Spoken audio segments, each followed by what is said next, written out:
Folks, I just got word, and I wanted to confirm it with sources. Let's make sure we share this, get it out. I'm not going to take too long to get on screen and start talking. This is, it doesn't look good. I'm not going to lie to you. Everything I've heard is Charlie Kirk was shot in the neck at an event in Utah. And, he's being rushed to the hospital right now. The thing that we all need to do is pray, put our hands together, and pray to God. I'll be right back. I just need a second. I'm gonna try to do the intro, and I don't want to do the intro right now, but I don't have much of a choice because I'm not prepared. I was literally cutting a video while I was doing this, and we'll be right back. Stay tuned. Just give me a minute or two to get everything pulled up.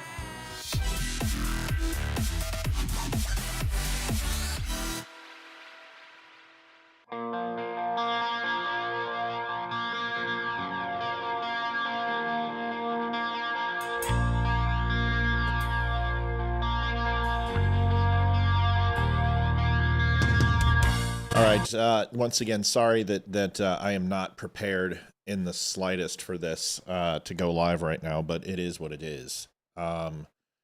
These things like the Baltimore Bridge incident or the Nashville bombing or Donald Trump being shot,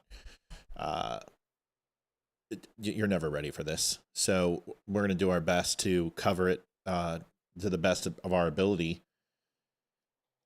And I'm not going to say that this one doesn't hit real close to home, because it certainly does. I'm a big fan of Charlie Kirk, and I certainly don't want to talk about him like he's no longer with us, because it's my understanding that he's fighting for his life right now, and the best thing and the only thing that we can do is to pray for him and to give his family our strength. He's an avid fighter for conservatism, but more importantly for God. The man has put himself into harm's way more times than I would feel comfortable with. And we're going to listen to some news here and find out exactly where we are. The good news is we're going viral right now, and we can reach as many people as we can. So let's just dive into it. It's my understanding Charlie Kirk has been shot in the throat, in the neck. How many times? I have no idea. We're going to find out right now. So let's listen to this. This was done at the Utah Valley University during his well-known debates, where he wants people to ask him questions and come up with anything that they may have. And he rebukes them sometimes, and other times he's accommodating. And many people do this. Crowder does this. Shapiro started this way. Hell, I even thought about doing it. Not now. But let's listen to this and we'll go from there. On campus toward a visiting speaker. That, of course, is Charlie Kirk. Police are investigating now, and a suspect is in custody, according to Utah Valley University. Joining us now as we continue this breaking news coverage of this tragic shooting, and we wait for more information about his condition unknown at this point. Let's go to Chief Correspondent Jonathan. I just got asked about donations. Yeah, donations are up. Folks, whatever we get from this, it's going to Charlie and his family. You know the drill. You know how I am. Just do what you got to do. thedumbshow.com/donate. I'm not worried about donations right now, but whatever we get goes to his family. Of course. Of course. Which is just about 30 minutes or so south of Salt Lake City. It's a concern. We do not at this point have access to them, but they are from the event this morning at which Charlie Kirk was speaking. In one of the videos, the less dramatic one, it is after the shot is fired. You see people running for their lives, clearly absolutely terrified. What's wrong with this world? But the more significant video that is there is one in which you see Charlie Kirk speaking underneath the tent on the campus, outdoor event. You hear one shot fired. Now, when I first played that video and heard the shot, it struck me that was a high... Oh, God. I just saw it. That doesn't look good. That doesn't look good, y'all.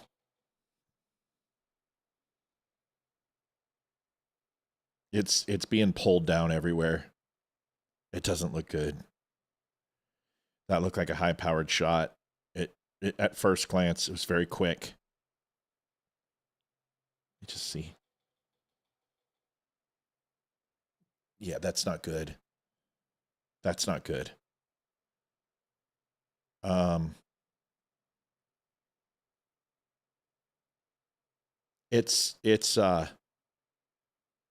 It got him in the throat, and it's bad.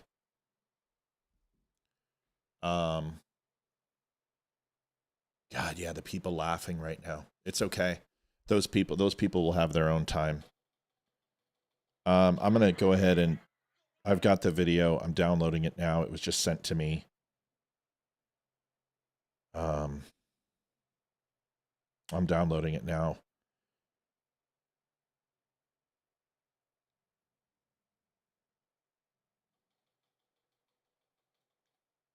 I'm sorry. I'm getting this right when you are.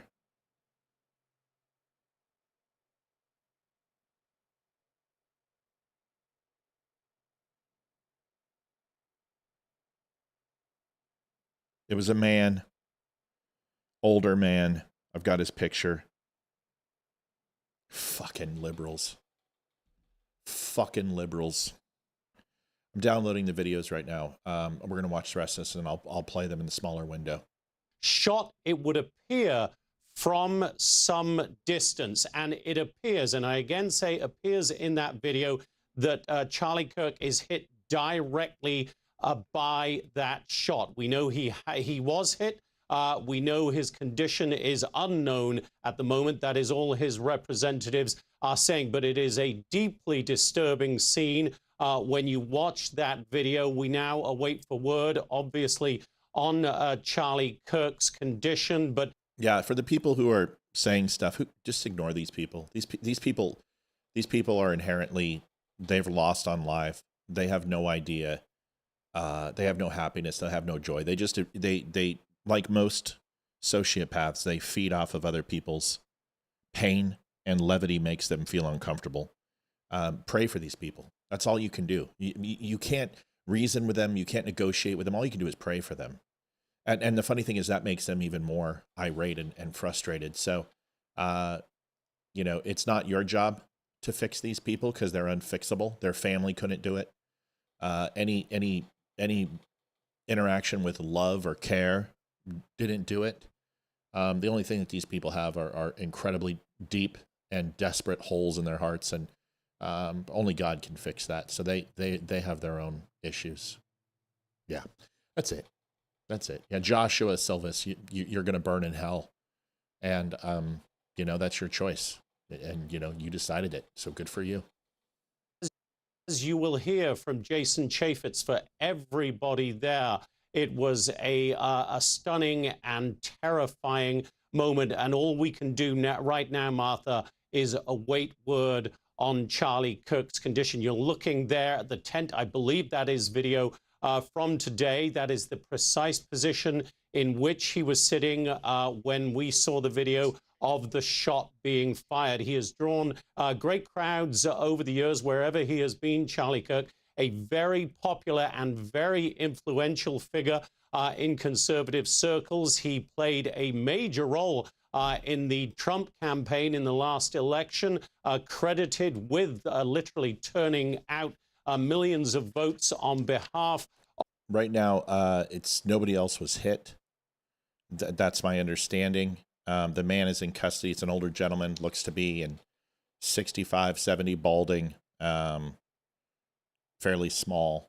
I didn't see a rifle. He very well could have had a pistol. I don't know yet. I've got the video. It's downloaded. I'm just looking to put it up, and I'm trying to deal with, people who, hate themselves and hate humanity right now. And those people, like I said, pray for them. Pray for Charlie. Pray for these people who are inherently evil, who do these atrocities. And the people who celebrate it, report them to the FBI. Because anyone who's celebrating this is probably somebody who will do this themselves one day. They want to emulate these people. They find them to be heroes. And instead of finding free speech to be the real focus, he considers free speech to be harm. He considers people having conversations that they don't like and making them uncomfortable is somehow hatred. But this is hatred. This is pure evil, and it's evil incarnate. Anyone who celebrates this is simply evil as well. These are who these people are. No, nothing you can say, Josh, upsets these people. These people are too strong for you. They're smarter than you. They're more compassionate than you. They're loved by so many people. You're a feckless coward, and you have nothing to provide anyone. This is why you're so angry. Nobody wants to be near you. Nobody wants to share their life with you, and you have castigated your soul away from everyone who could possibly help you become a better human being. So enjoy your ban. You'll have your maker to address at some point, and good luck to you, because you're going to need it, dude. You're going to need it. President Trump, and we've just got an ex-post from the president himself, Martha, which I'll read to you now. President Trump says, "We must all pray for Charlie Kirk, who has been shot. A great guy from top to bottom. God bless him." And that seems to be an appropriate moment for me to hand it back to you, Martha. Jonathan, thank you. And we all agree with President Trump saying we must all pray in this moment. Pray for Charlie Kirk. Pray for his family as we wait to hear more information about what happened today in this brutal I would scene ask that everybody played out at Utah. And I certainly don't want to control the flow of information, but please, we're in the fog of war right now, and if it's not confirmed, I would be careful sharing that are not confirmed. That's important to me, and I would ask that we continue to try to do that. This isn't about the control of information. It's about ensuring that we share the right information, which is the correct information. It's always been a big thing of mine, and I know y'all know that. And bear with me while I get some things up that you probably won't see anywhere else right now. I've got a video of the shooting, and I also have a video of the alleged shooter. Here is the alleged shooter. This isn't confirmed. I have not confirmed this. I don't have a name or any other information.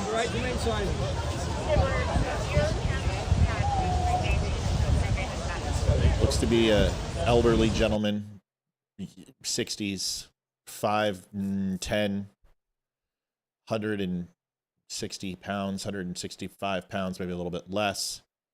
I don't see a rifle. Looks like that would have been taken away. He had a hat and glasses, which looks like the security there and officers have of him.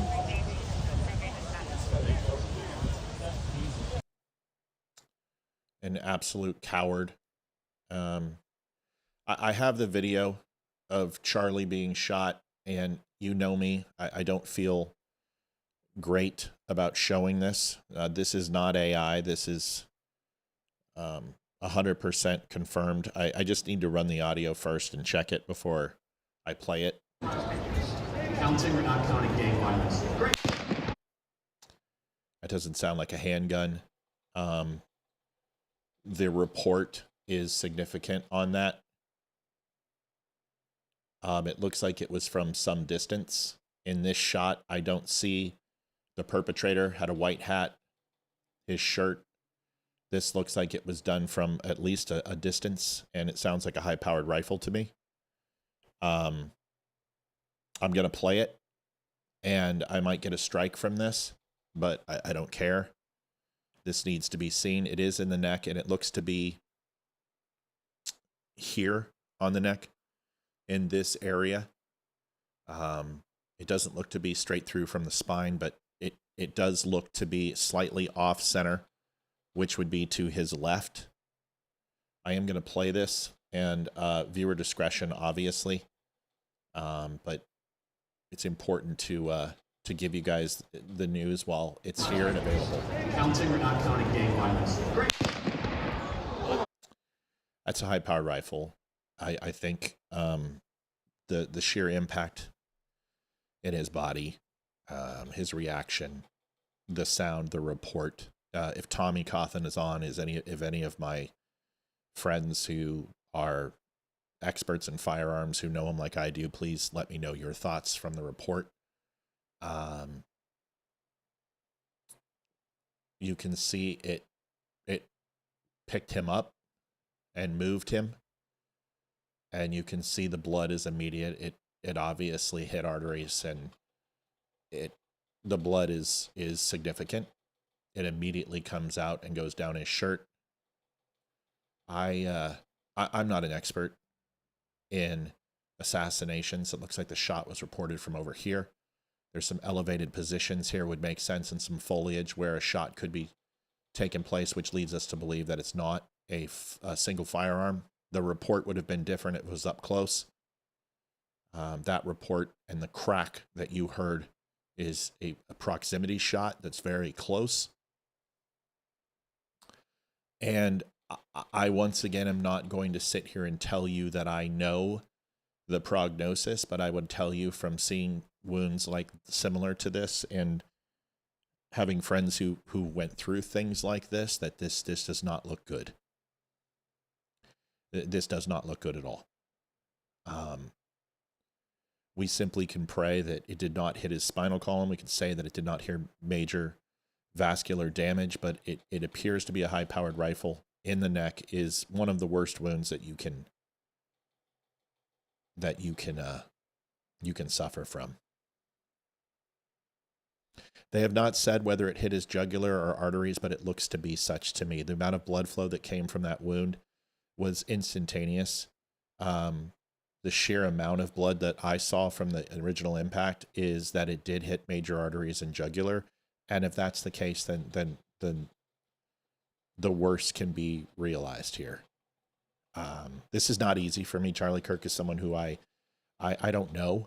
I've never met, but I certainly feel for him and his family. And as a father, I see his pictures constantly with his kids, and there's no reason for this. There's nothing that Charlie Kirk has said that deserves this.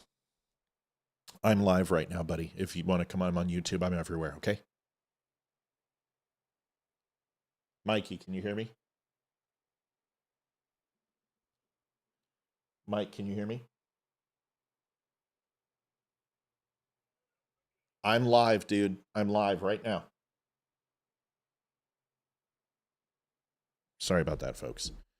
I got a lot of people calling. Once again, we'll go back to Fox News, but looks like he was in a down position, slightly hunched over like he is multiple times in his interviews where he usually drops his mic.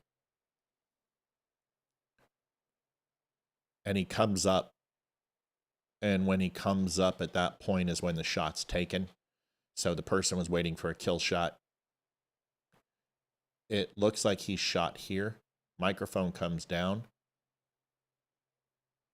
Oh, yeah, that's what he was waiting for. So the guy waited for his microphone to come down so he had a clear shot. So leads me to believe that the shot came from this angle right here. Because obviously in the kill shot that he was trying for, the microphone was in the way. Waited for him to come back. And this is a common practice for Charlie. Charlie speaks and sets the microphone down or keeps it low when other people are talking.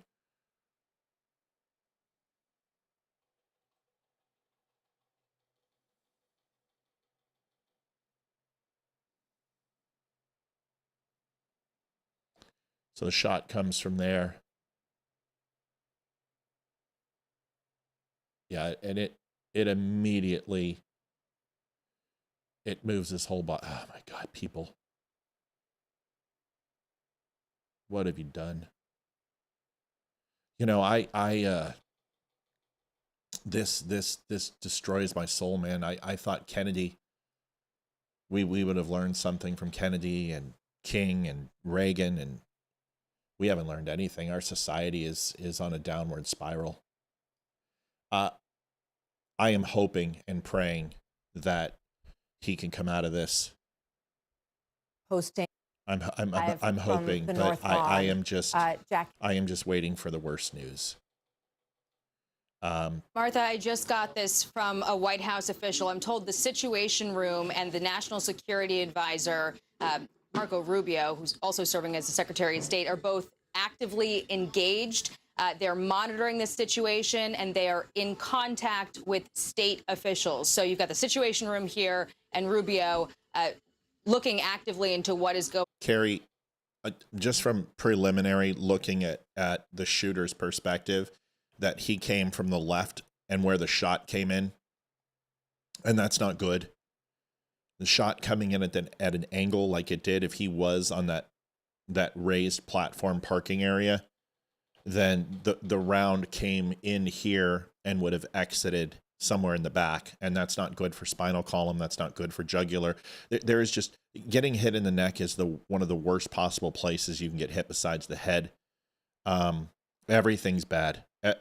Getting shot with a high-powered rifle of that magnitude, and I'm pretty confident I understand that it was a high-powered rifle. I'm not going to sit here and pretend it wasn't. That multiple shots weren't taken, that this was a single shot, leads me to believe that this person had understanding of what he was doing, and waited for his shot. By the report, I can't tell what caliber it was or anything else, but I can tell you that I'm pretty confident it wasn't a pistol based upon the trajectory of the round and the sniper waiting for the microphone to drop down and waiting for him to expose his neck and then selecting that shot. Not something he would have gotten very clearly from a handgun position. The initial reaction from the person videoing was that it was off and to the left. Let's listen a little bit on Fox News. Everything that I'm saying right now, none of this is confirmed. I am speculating on years of studying stuff like this. You can see that these are the raised platforms. There is a spot right there. As we get more information on this too, but you can see if you see this raised platform, this right here is a spot someone could have climbed up and sat in those trees. He could have done it from this roof. There are plenty of spots, but the initial report is that it was off and to the right. Here, I mean, it's just chilling, really. I mean, you watch all these people spreading out, and because we've had so many of these sorts of incidents, and people see school shootings and the like. This feels like something different. This feels like a very targeted attack in this case, but the scattering is what you would expect as people run for shelter and safety in this situation. Pam Bondi, as you can see on the bottom of your screen, about this shooting, the Attorney General of the United States saying that FBI agents. So I want to let you know, I'm just watching some things, and this is what I these do. Sorts of but if you look right incidents here, and people see, I want school you guys shootings to and the like. watch. Work in support of. Right over here on the screen, you're going to see some people pointing, almost like they have. Well, from that distance, Robert, it's not going to take, whether they're an average hunter or not, it takes patience to lay in wait to kill somebody. And this would have been a position someone would have had to have been in for quite a while. My first reaction as the shot came from these raised platforms over here, just based on trajectory of where the round looked like it went in and why he waited for the microphone for Charlie to drop, demonstrates to me that that's right over here is where I'm thinking this shot came from, maybe up in here. Looks like you've got a possible overwatch here. How was this missed? What type of security? See, if you watch these guys right here, they're videoing and then they start pointing. See that guy pointing? Oh my God. All right, let's listen to what the news has to say. You guys have heard enough from me. Something that could change as we get more information on this too, but you can from a building about 200 yards from the speaker. Now this is new. Okay, so this is going to pretty much just tell you what I just told you. Now I feel pretty comfortable that this was a high-powered rifle. Out of his chair, the left, out of his chair where he was speaking at one of his very popular Prove Me Wrong sessions on college campuses. So we'll keep a close eye on new information. I want to bring in now, this is actually, let's start with this new statement from Utah Valley University. We had a speaker, Charlie Kirk, invited by a student group, Turning Point USA, speaking on campus today at noon. At about 12:20, shots were fired from a building about 200 yards from the speaker. Now, this is new. according to the best of our knowledge, the individual was hit and was taken away immediately by his security personnel. That individual, of course, is Charlie Kirk. Campus is closed for the rest of the day, and our campus police have a suspect in custody. So that is new information. 200 from a building, 200 yards from the shooter. 600 feet. That's not a drop in the bucket, but that's not a terribly difficult shot. I don't know where that would have come from based upon the visuals that we have right now. Here. I mean, considering that the stage where Charlie was is here, 200 yards away. Chilling here. I mean, it's just chilling, really. I mean, you watch all these people. We're going to get more. This is the kind of crowd that Charlie Kirk brings on a college campus. And as Jackie was just pointing out, you know, Charlie is the best of America.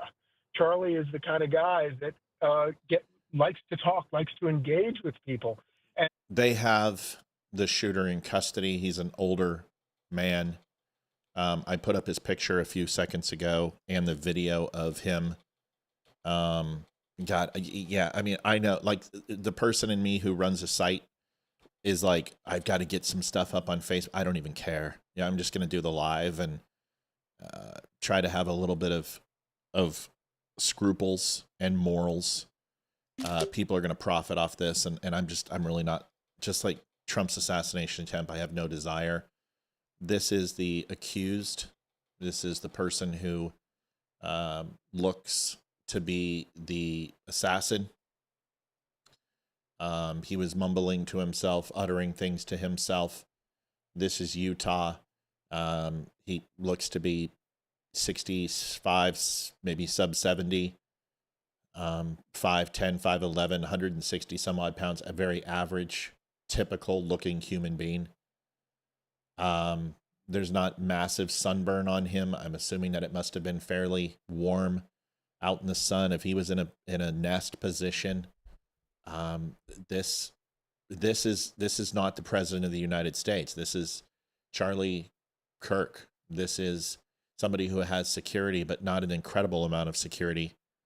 To me, from where the video was taken and where Charlie's position was, that looks to be about 90 to 100. I think 200 might be a little far. I don't know where the line of sight is that he would have from 200. I could see 100, 150, but very much like the Butler shooting, if you can put that into perspective, that was a very similar distance as far as water tower to where Trump was. That was a much shorter shot. 200 yards is not a drop in the bucket, like I said, but it's not hard either. For anybody who knows what they're doing, roof sounds about right to me. You can see that there's this kind of this area. This is where Charlie was. This building makes sense up in here in this line. That from here, you're looking at 10 foot, 20, 30, 40, 50. Okay, so we've got 50, we've got 150, 250. So you're probably looking at that from here to here is 95, 100 yards. I think the initial reports are going to be a little off on the distance until we hear where the shooter was. Let's listen to the rest here. Talked about the things that a lot of college professors didn't want them talking about. He reached them in a very powerful way, and that's why come 2024 in the last election, I would say that there's probably no person outside of President Trump himself who was more important at helping President Trump reach those people he needed to win re-election. I don't think there was anybody who was more important than Charlie Kirk was. And it was folks, I'm not checking donations at this time. If you guys want to donate, we can do that tonight too. I'm not even thinking about that. Olivia and I will make contributions as we always do to things like this. And you guys can decide what we want to do. The most important thing is we stay on air and we give you guys the facts. I've given you my initial understanding of what it is. This does not look good. None of these things look good, but it was a clear neck shot. The angle of the round looks like it was coming off dead center, which is also not good. I've seen people survive neck shots before. I've seen people survive headshots before, but I can't possibly tell you what's going to happen, other than that this is, if 10 is dire, this is an 11.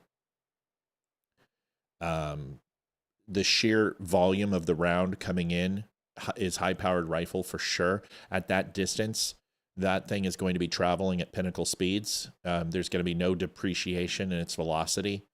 That shot is about as bad as it can possibly get. There's vascular blood vessels, the jugular, the brainstem, spinal column, trachea, esophagus, the carotid artery. You've got the neck is a bad place to hit.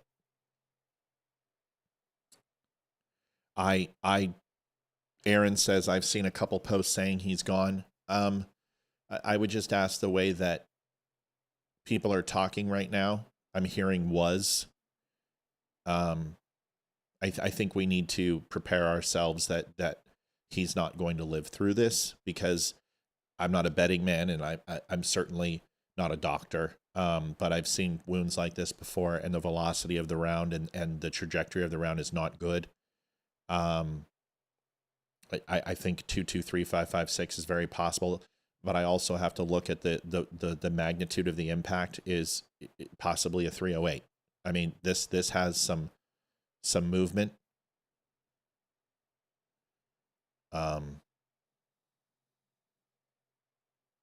Yeah.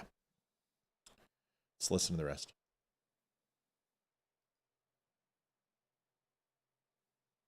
Will come out to see Charlie Kirk and attend these Turning Point USA events. I mean, he really built this himself from a very young age, and he recognized that there was a void in conservative speech and in conservative speakers, especially on college campuses, and he recognized that, and he's worked so hard to create these events, and he does such a good job with them. And he's actually says it best. Gary Moreau says this will be the shot heard across the world. This is the tipping point. USA, as a medic, I know how bad this shot is. If he survives, this will be a miracle. Yeah, Gary, you and I both know. I mean, military people know, combat veterans know, people who hunt know, people who study these things know.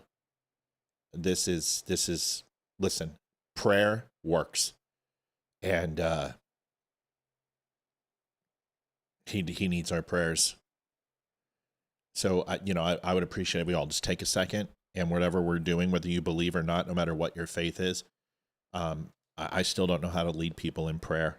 I'm not very good at it. I'm just learning again how to find my faith. But if we can just take a minute and all of us pray, and just take a moment, no matter who you are. Thanks.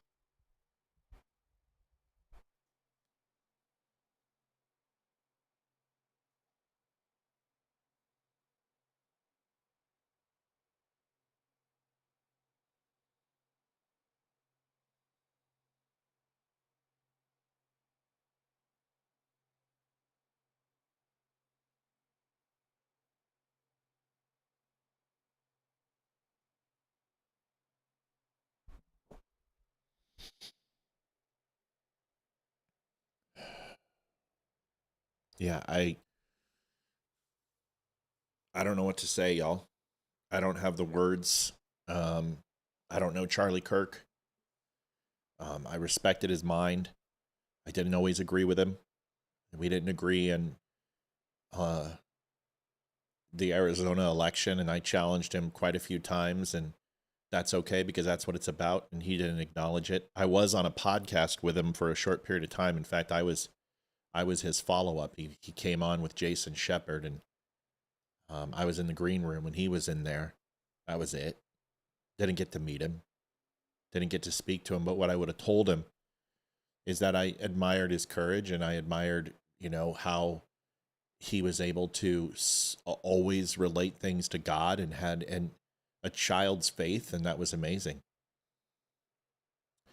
I'm certainly not saying that he's dead. I'm certainly not saying that his life is over. I'm saying that that shot is dangerous anywhere on the body, but most importantly in the neck and head. And I just think about the lefts, how they hated him and made fun of him, and how they would insult him and make fun of his teeth and make, they belittle education. There was a time when the left would admire education, and they fear it.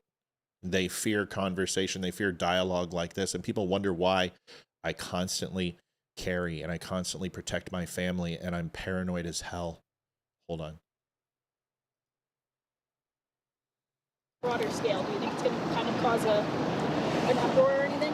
Well, from what I'm hearing, if it's true, the guy who got shot, he was a pretty big influence in whatever was going, like their agenda, right? So I don't know. I hope it all like gets figured out.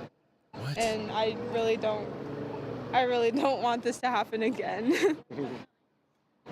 Wow, deep. Yeah, I don't know. I don't know.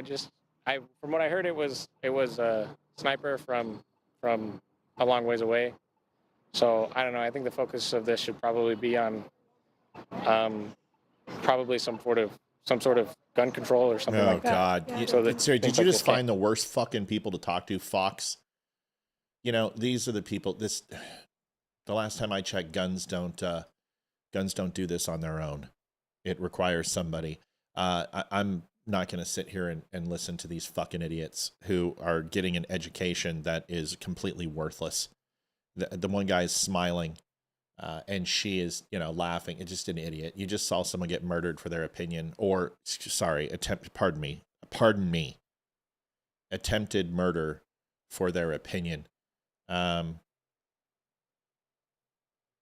Glenn Beck said he can report the hospital had him stable for now, and they're taking blood there. Thank God. Thank God. This is the gentleman that was taken into custody. Now, this is not to say that he is responsible. During these situations, it is extremely hectic and chaotic. And Patriot, listen, everything we're hearing right now is conflicted. Everything. First of all, they are going to try to save his life. And like Kennedy, it is a good hour after the event before they'll even declare him dead. Let's everyone slow down, continue to pray, and let's not assume anything. Some people are saying that they're fine. Some people saying he's dead. Yep, Mike, haha, that's funny. Yeah, see, the most terrible thing about this is I'm not a karma guy. I don't necessarily believe in karma, but I do believe that you are put through trials and tribulations that you can handle and you can't handle, and specifically designed to put you through the rigmarole and the challenges of life, so those tribulations can find your worth. And when people are, specifically despotic and specifically just abhorrent and vitriolic, simply because they are find levity and are jovial at other people's pain, those are clinical lines of delineation to psychosis. And if you find yourself happy about this, if you found yourself celebrating the young lady who was slaughtered the other day and stabbed to death, if you find that to be a place of funny and humor, I can understand processing information with humor because I do the same thing. But when you are laughing at other people's turmoil or other people's conflictions simply because they align with another human being's beliefs, you've got some serious fucking problems. You've got some serious problems. And, this isn't the podcast to come in here and expect me to go, oh, that's so funny, or ignore you. I'll just call you out as a person who needs help. You need some fucking serious mental help. You're the reason people like this do this. Charlie Kirk didn't hate and hurt. His words didn't kill anybody. Give me a break. He doesn't deserve to die for having an opinion. The man preached life. and he believed that people should hold themselves to a standard that was surrounded with loyalty to God. That was his belief. Do I agree with everything he said? No. Do I disagree with some things? Sure. But for anyone to make a comment like thoughts and prayers, because it's not that dead kids in schools bother you. It's not that it bothers you. And it's not that Charlie Kirk dead bothers you. What bothers you is that you aren't getting the attention and you don't have the capability to make change. And it's frustrating. And it's frustrating to me. It's frustrating to you. I get it. But what I don't do is celebrate atrocities because I've given up on humanity.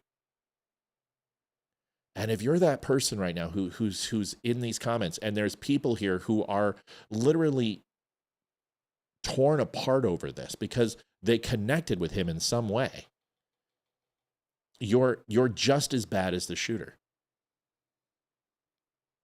You're just as bad, because what you're doing is you're taking away humanity. You're not allowing people to grieve. You're trying to replace it and make it about you. And that is just some sort of desperate call for attention, as bad as the shooter. You're so desperate to remove other people's grief and other people's moment to reflect and absorb and process this. You're just as bad as the shooter. And you may not see that, and you may not understand. And God forbid if you ever have a friend that is lost to something like this. If you ever have a buddy who you're overseas with who doesn't come back. If you ever have a wife who leaves this life and you weren't ready for that. Or have a child who is slain just because they were sitting there going to work. Whatever it is, I pray for your soul that you never experience the pain that Charlie's wife is going, and his children, his babies are. I guarantee his children don't look at him the way you do.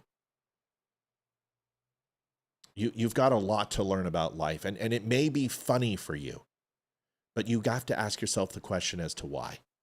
This was somebody's son. This was somebody's grandson. This is somebody's father. This is somebody's husband. And to a lot of us, he is someone who we looked up to and admired. If this was Cenk Uyghur, no matter how much I despise Cenk, I would never celebrate or laugh at his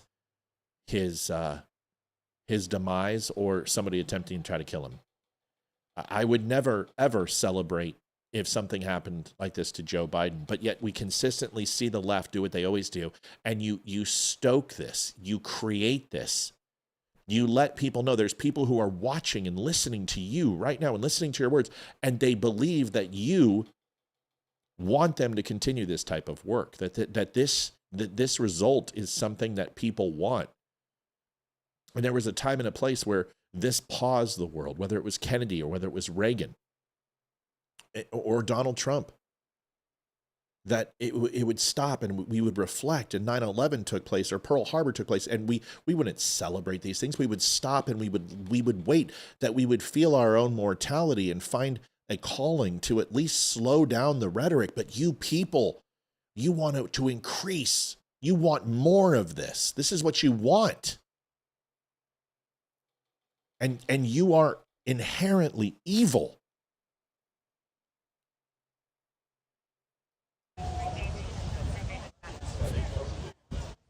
I don't know if this is the man who did it. I know this is the man who was arrested. At least one of them. I'm confident multiple people were arrested. Mary, I don't know what I'm hearing. I've heard multiple sources. I've heard that he's gone. I've heard that Glenn Beck says that he's stable. Right at this point, nobody knows, because the coroner, the on-call trauma surgeon is not going to make this call. They are probably trying to save his life at this point. If he has a heartbeat, if he has brain function, then he is savable, and they're going to continue to do that. Here is, I once again, I showed this earlier. We have not been turned off. I think YouTube and Facebook know if they do this, that this is going to increase tension. I do have the video of the shooting. I'm going to show it to you. I will not be reposting it on my site. I will not be making money off this. I will not be speaking on this except for live shows, because my job is to at least try to fill the shoes of somebody like Charlie Kirk for a short period of time until he's better and can continue to express his thoughts and opinions to those who want to hear them. And for the people here who are Charlie Kirk fans and are usually watching him, welcome. For the people who are always on this show, welcome to you as well. And for the people who are just here by happenstance, and whether you are a person who is making jokes, welcome to you.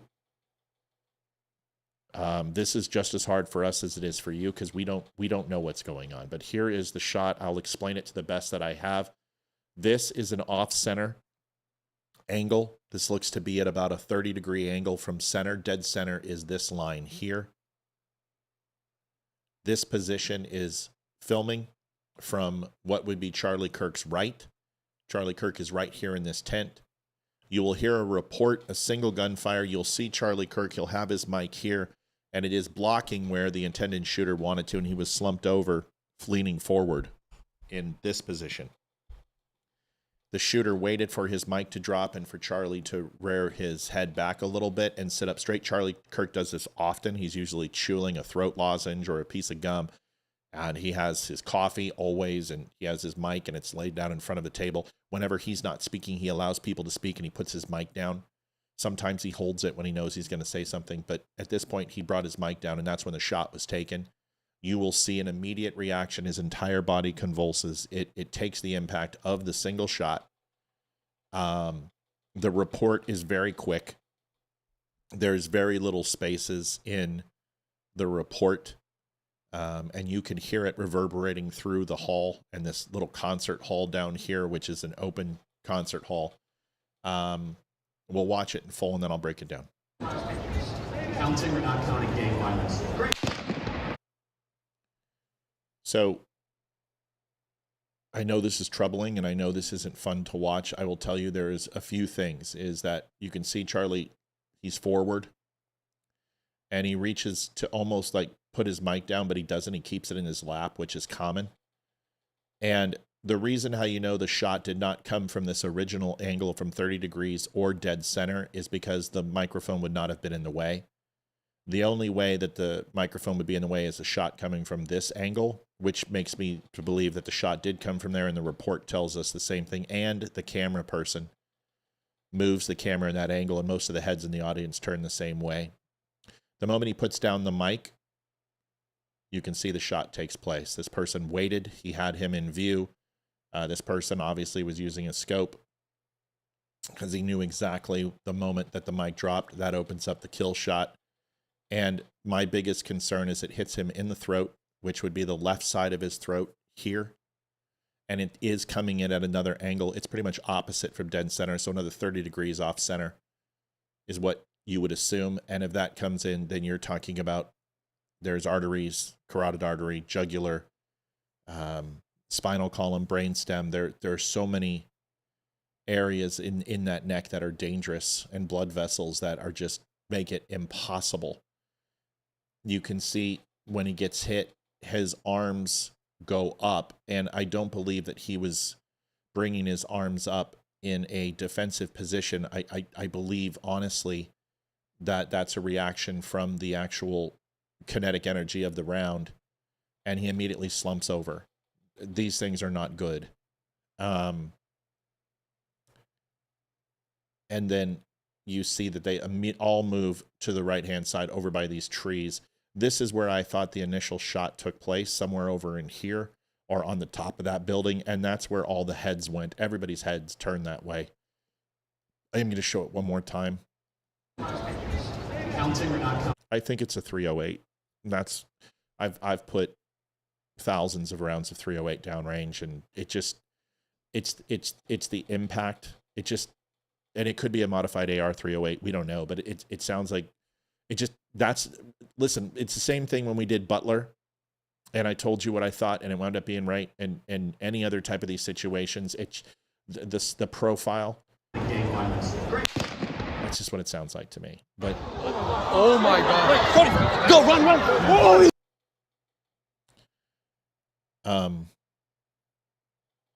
You know, there's so many things you have to consider at this point. You've got to look at paralyzation. You've got to look at vascular damage. You've got to look at blood loss. There's so many things to consider. You know, this is what we've learned, is that this is what the left does. And I'm sorry, but I don't know if this guy is a leftist, but I do know that he is a soulless individual who obviously did this for a reason. We're going to go back into this and listen. I apologize that my camera's blurry. I don't have my kids here. At least the photos that I've seen and the layout that I've seen on the news reports, I don't see any security at all, which is kind of unusual. I mean, I'm sure there is There's somewhere. security there. I saw but security. It doesn't look like there was a whole lot of visible security, which is, to me, is a deterrent. You know, we're seeing so much of this that you have to really overplan events like this and then hope that things go better than what you planned for. You know, I know we talked to Tommy Lahren earlier, and she was saying that at certain college events that she does, and she's done many of these alongside Charlie Kirk over the years, as they were coming up in this, conservative speaker industry, for lack of a better word, over the last couple of decades, that there was security on a lot of campuses. But it seems that, at this one, perhaps they felt it wasn't necessary. And on the left-hand side of your screen is one of these debates, the Prove Me Wrong debates that Charlie Kirk has become famous for. Let me just ask you this, Chris. They say that a suspect is in custody. What's the process in terms of investigating on this property? Pam Bondi's saying that FBI and ATF are on the scene. Great. Yeah, they're going to have to set up a unified command post, and most of the police chiefs and the first responders and the federal agencies all know what that means, and so they gather up, and very quickly they will sort of have a joint unified command, sharing the FBI with the local police chief. I doubt the campus chief would be the local police. Accounting gang violence. Great. And, I think it's the front end of this. Accounting gang violence. Great. This looks very much like, and there's almost a... You guys, I don't think he's going to make it. So I just saw the up close, and it's bad. I mean, it was bad to begin with, but this is bad. I don't think they could have stopped the blood loss in time from what I'm seeing. And I can't show it to you. It's too graphic.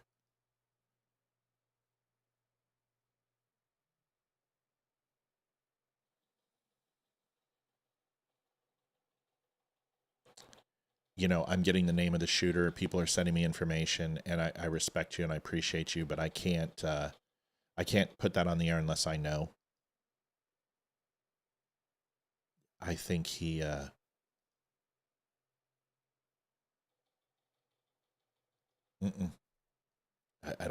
no.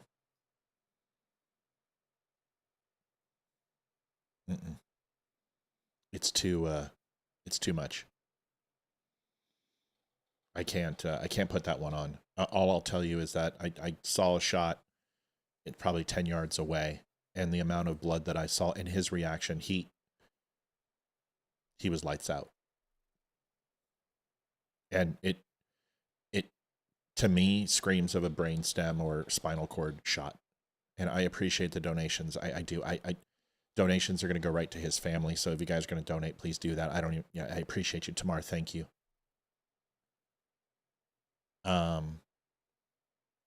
Hospital's probably fairly close to the college. That's pretty standard. I can find out for you, but it doesn't look good. Like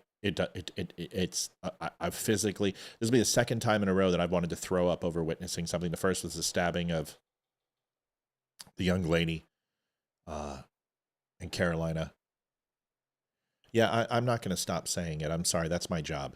So I'm going to tell you the truth. And my job is to use the most honest and direct way that I know how. I'm not going to sit here and lie to you. You're not seeing what I'm seeing. And Fox won't play what I just saw. So what you can do is pray, and you can put your hands together and realize that there's people out here who are going to do what Charlie did, which was tell the truth. And I'm not going to lie to you. I am not saying that he's dead. I'm just saying that this shot is devastating. It's devastating. And if you would have seen what I just saw, I think you would understand what I'm saying. Okay. So please, I know you're angry. I know you're upset, but I'm not your enemy. Too. Right. But that's where they're going to start from, and they're going to start with that unified command post. Yeah. I'm looking at this video. If we can take this full, you can just see there's a lot of balconies really all around this property, this campus quad, a lot of open balconies. So we're going to continue to get more information. Chris Wecker, thank you. As always, it's good to have you with us. I'm sorry it's on this news. So let's check back in with senior White House correspondent Jackie Heinrich, who has told us that they are convening in the Situation Room to get the very latest on this. Jackie. Yeah, Martha, no updates from here just yet. I've been texting with officials. I went up to Upper Press again to see if anyone was in their offices or had anything new for us. The doors are all closed up there. There were just some press aides saying, we'll keep you posted. There's a lot of concern written on their faces. And Charlie Kirk is someone who is on the beach. Mrs. Erica Kirk is the handle on that social. So, yeah, I just was asked a question. I'm getting text, Ryan. I'm reading everything you're sending, Mike. I'm reading everything you're sending. I'm getting text from a lot of different people. Listen, my job is to tell you the truth, and I don't see how this is survivable based on what I saw. There are some things that I do know, and I've studied the John F. Kennedy assassination religiously my entire life. My entire life. And I know that that neck wound that John F. Kennedy received was the shot that killed him. He wasn't dead yet, but he would not have survived that shot. And this shot looks just as bad. And it's in reverse. I feel very hesitant to show you the video that I have that I just saw. I've seen the far away one. The amount of blood that came out, the rapidity of the flow of it. Anyone who's been in combat, anyone who has seen these type of wounds understands that you saw that poor young lady who was stabbed 5 times. She bled out in 11 seconds? This is a much different wound, but very similar to the damage and the vascular damage that could take place. The amount of blood that exited the wound in less than a second, in my opinion, he would lose most of the blood in his body in a matter of seconds. That's how severe the blood coming out of him was. I'm sorry. If you think that I want that to be the case, you're incredibly naive. I am not that human being. I am just trying to tell you, and all I'm thinking about is Walter Cronkite in Dallas. That's the only thing I'm thinking of. And how he had to keep it together and talk about this. Well, this is my job. And whether my audience is 1/1,000,000th the size of Cronkite, I still have to go ahead and tell you what I'm seeing. And based upon the information I'm getting and the reports that I'm hearing, is that we need to... No, Carrie, it wasn't pulsing. It was flowing. And that also is another indicator. There was no pulsing.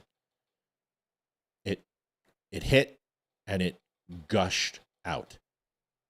It literally looked like a bucket flow. I won't show it, Christine. I can't. I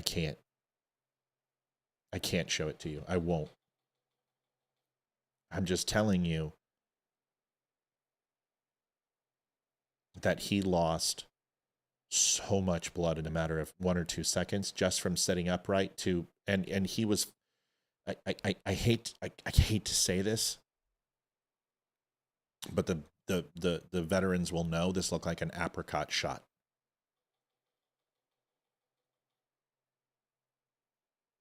It looks like an apricot shot, and people know what I'm talking about.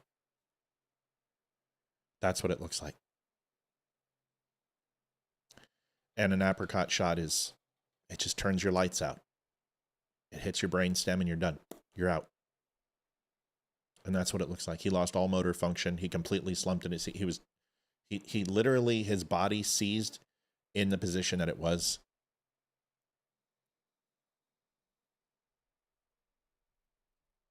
Yeah, there was no pulsation. This was literally an excavation of blood from his body. And I would say you can only lose so much of it until your brain can't function. So how about we do this? How about we stop speculating? And that's what I'm doing. And I need to stop. And let's just watch and see what we hear and wait for news. Okay? And we'll do it together. Okay? I'll give you that promise. Police inspector spent many times as the first. In the last couple of minutes, the Associated Press is reporting that he is in critical condition. It's unbelievable. We report this today.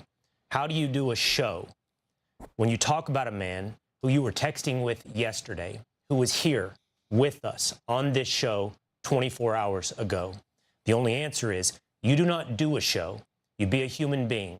And I do my best to provide you the latest information about Charlie Kirk. The communications director of Turning Point USA has asked our team to give a moment of silence and prayer. And so we are going to do that right now. We're going to pause and offer our prayer. Man, Will, I feel you, brother. I feel you, man. It's just so senseless. It's just so stupid. It's so stupid. No questions are stupid right now. I just, like seeing Will up here is just killing me.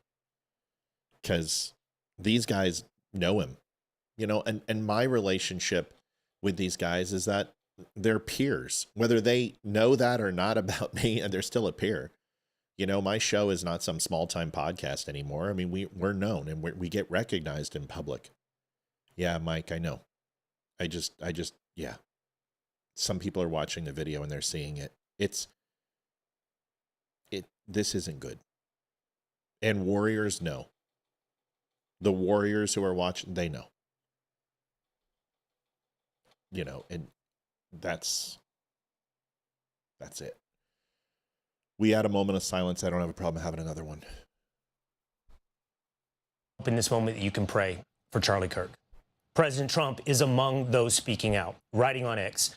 We must all pray for Charlie Kirk, who has been shot. A great guy from top to bottom. God bless him. We're going to take you now to the scene. It's total and utter chaos. People running and screaming, Utah Valley University. So, Jane says, correct me if I'm wrong, they say critical means he's still fighting. Critical is just like it sounds like. If somebody says your car is in critical condition, it means that it's on the verge of no longer working. A critical failure in a nuclear reactor, or a critical failure in your air conditioner. All of these things, a critical failure in your computer. When they say critical, it means that there is severe concern for that it will no longer function the way that it did, that it will no longer be able to sustain life or produce the outcome that it was intended to do, is the best way that I'm trying to put this. So, but you also understand is that Kennedy was in critical condition too. Until he's pronounced dead, the worst case scenario is critical condition. The next phase is to pronounce him dead. Stable condition is a completely different situation, which means that they have him stable and is no longer falling down the path towards critical, but is at a stasis, a homeostasis of not normal, but not falling into the negative or not positive, just stable. And then good condition and everything else. So critical condition is the worst thing you could possibly be in before death. And they are going to continue to, if there's any brain function, they're going to work on him. They are going to try to repair his arteries, vascular, or any blood vessels. They're going to try to do everything right now. Neil says, do you think Trump will try for the death penalty for the shooter? I think Utah is not a very forgiving state, if I'm not mistaken. I don't know where they're at, but something needs to take place. The rhetoric in this country needs to stop, and Donald Trump needs to come out, and they need to make a massive effort today to try to heal this fucking country. This is not the time to up the rhetoric. This is not the time to say leftists and right. This is the time right now for liberals to shut the fuck up and show unity and solidarity, or this is going to go to a point where we are not this is going to a critical mass. A critical mass. Gene, I understand your positivity. Unfortunately, I just have to report what I see, but I'm just as positive as you. I put this hat on for a reason today. I didn't know why I put it on, but today was the day that I decided to wear it. Everyone must pray. Everyone must continue to do. I am just giving you what I'm hearing and seeing. But I will tell you this. This has to be a 9/11 moment for this country, because this is a moment of critical mass. We were already on edge over the senseless murder that took place. And it's not going to get any better. You know what I mean? It's not going to get any better. Brandon, I'm checking him now, buddy.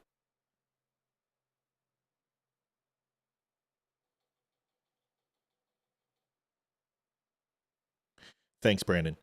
Brandon Michon, good friend of the show.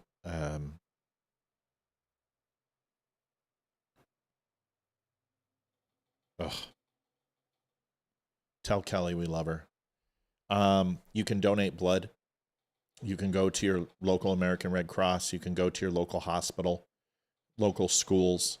If you have the opportunity, please donate blood. May I offer just a little bit of advice to everybody? Just you and me real quick. Please don't focus on the people who want you to focus on this as them trying to draw attention away from your grief or drawing attention away from your reflection. Please don't do that. The people who are trying to goad you into saying horrible things and trying to change your spirit and destroy it, don't give in to these people. Don't give in to hate. Surround yourself with people who are here. Surround yourself with the people you love. Hug your children. Hug your mom, your dad, your grandparents, your neighbor. Surround yourself with people who you love, and don't surround yourself with hate. It's not going to do you any good. There is no answer. Shirley Butler is a friend, Tony. Please don't do it in here either. Nobody. Everybody stop. There are no enemies in this chat.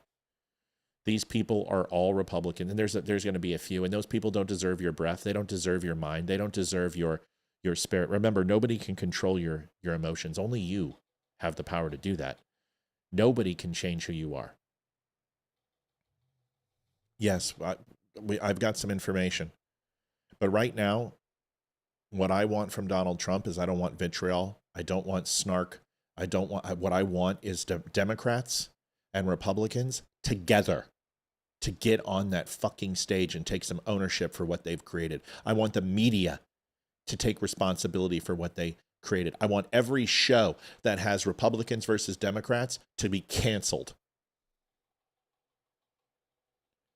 We need to stop, because I'm telling you, this is going to go to a level that people are not going to like. And it's not going to be Democrats versus Republicans. It's going to be blacks versus whites. It is going to literally reignite something that we've been moving away from for so long, but gosh, recently we've been moving right towards it. And is this hatred towards each other based upon the color of our skin or our religion? This shit, we fought these fights. We fought these wars. What are we doing? Doing it again. Ignore it. If you're in a place that is full of hate and people, then just leave. Then why go there? Go here. Stay here. Don't go to those places anymore, because it's not what we need. We don't need to break each other down. We don't need to. There's people threatening, oh yeah, you want to fucking go, man? Come on over to my house. I'll fucking do the same thing they just did to Charlie to you. What is wrong with you people? My God, why are you tilting when you should withdraw? Why are you leaning into this when we should be repelling and running away from it? Why are we throwing ourselves into the fire when we should be trying to find a way to put it out? Enough. Enough. Stay away from this shit. It's toxic. It's deadly. It's not If you are a Christian, you know better. Brandon says, my post 30 minutes ago, you hit it right on the head. If every media outlet does not come out and tell all their listeners to stop the violence, you are the problem. I don't care what your views are. The political hate messaging by the media is horrible. Every elected official needs to do the same. Enough is enough. If Brian or Brandon or Mikey, Steven, Will, I've got Secret Service guys who are sending me texts. I've got former running for state legislature and Congress reaching out to me. I've got a current congressman who's sending me texts. Call the phone if you guys want to talk. If you've got information on this, let us know.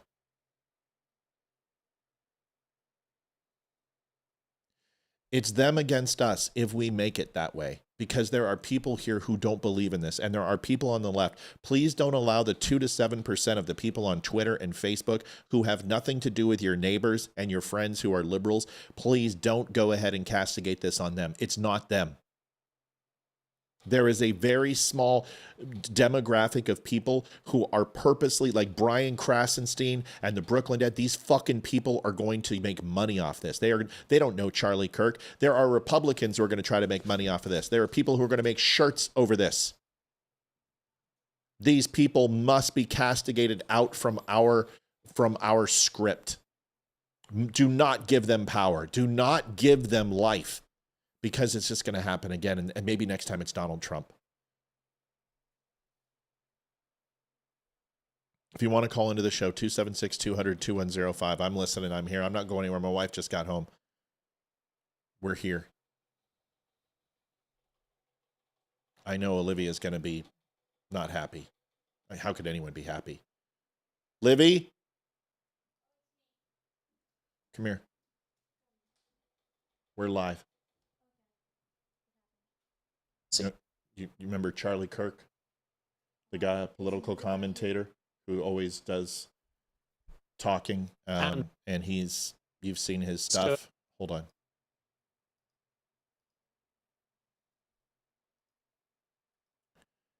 So he's the one that does a lot of the debates, and you've seen me have him on my show. Yeah, Charlie Kirk, this guy, he was just shot. They shot him in Utah. Horrible. I don't think so, son. It looks bad. I don't think so, buddy. It was a bad shot. And you know I'm going to tell you the truth. It's horrible, bud. I'm trying to get this video to play. I love you. Take care of the puppy. Mommy's going to be home any minute. And I love you. Are you okay? I know. Yeah, I need one right now, for sure. I love you. Go take care of your mom and the dog. I love you, bud. Today, an extraordinary act of political violence, Will, and we wait to hear more, obviously, about Charlie Kirk's condition. Will? All right. Thank you for that report, Jonathan. In addition to those politicians, almost every conservative influence... Sabria, the fact that you came in here and just made this about race just shows you've learned nothing about race. You've learned nothing. And you're a black person, I would assume. It's such a shame, you know, that white people like myself have more couth and more understanding of what you went through in civil rights, and you're so detached from it that you would make this about race today. And you would try to point towards somebody's color of their skin as motivation. God, I pray for you. I pray for your heart that you find a way to forgive yourself and whoever hurt you to make you like this. It's such a shame. We don't hate you because of the color of your skin. You have been told and sold a lie. And it's such a shame that you're so devoid of love that you have to go ahead and make other people feel the pain that you somehow pretend that you've endured. You're not a slave. You're free. You're in America. You're in the greatest country in the world. You've experienced hardships. It's funny that you go ahead and castigate these aspersions on Charlie Kirk, who is a Christian, and Christians have been persecuted more than any other race on the planet, any other religion on the planet. Christians have been absolutely thrown in pits with lions and murdered for their beliefs. And yet you're going to sit here and tell us because 400 years of something you never experienced gives you the right to go ahead and degrade another human being with children and a mom and a grandparent and a wife who are waiting to hear of this man as he clings to life. How far removed are you from Martin Luther King that you have not learned a fucking thing? What a horrible human being. I don't dislike you because of your color. I dislike you because you have no soul. You have no heart. You have no compassion. You should be ashamed of yourself. You should be ashamed of who you are. God, I'm going to pray for you tonight. You deserve it. You deserve so much prayer because you are a horrible, despicable human fucking being. Oof. Yeah, I feel for you. John Roberts talked earlier today about their friendship with Charlie Kirk. I, as well, have a friendship with Charlie Kirk. That doesn't make any one of Brandon, were you able? Brandon, I think everybody phone number, watching is hoping, praying, and seeking information on the condition of. Brandon, phone number is right there, 276-200-2105. 276-200-2105. And if you want Zoom and a Zoom invite for video, let me know. Would love to have you on. Wow. Thank you. Is it Marisar? Is that how you say your name? Wow, a black lady who actually just told you to ask you. She says, Sabria, what the fuck is wrong with you? Good for you, lady. Good for you. At least all people understand there's good and bad on all sides, and it doesn't have anything to do with black or white necessarily. What's up, Brandon? How you doing, dude? Hey, good. How are you? I'm good, man. Break it down. I know you've got a lot of people in this circle, and you're hearing a lot of things. What are you hearing? Brandon, Michonne, everybody, Virginia ran for state. What are you, District 1? No, that was Eli. I ran for U.S. Congress in the primary a few years ago. My biggest thing, as you and I are both in the same county, was really being a stand up for kids during COVID, right, and being back at school. Yeah, Brandon's a good friend. He's been on the show, and it sucks that we're talking over something like this. What are your thoughts? I just put up your info. Yeah, look, my parents. I went to Brigham Young University, which is 2 miles away from UVU. My wife went to UVU. My parents, my sibling, my brother's in the mechanics school out there right now. So, people right around the corner from this. To me, as someone who has been involved in politics, not generally wanting to, I text you on this, and I kind of go out to the same messaging that you were saying is this has nothing to do with politics anymore. Like the profiteering off of fear mongering and everyone's a Nazi and you're the devil is what's causing this. And I really just wanted to call in to say hi. And obviously it's an emotional moment where our right of having a disagreement of opinions has turned into an opportunity where people say, I am the judge, jury, and executioner because the media is saying that you are the devil. And I'd be curious your thoughts here. I don't know how we fix it. And that's what scares me. Well, it was destroyed from the top. So I guess you have to start from the top again. You called it out in your tweet, which is every media source, people are not going to be listening with their hearts and their minds. They're going to be listening with their ears and their eyes right now. So that stimulus must be repaired. It must change. And they must feel it that on a palpable level that every media center, every single government official, anyone who has ever spoken ill of another person based on their political beliefs, color, race, creed, sexual orientation must change the narrative now. And it's going to take years. This isn't, it's just like getting fat. You don't get fat overnight. You can't get in shape overnight. You can't solve this problem in a week.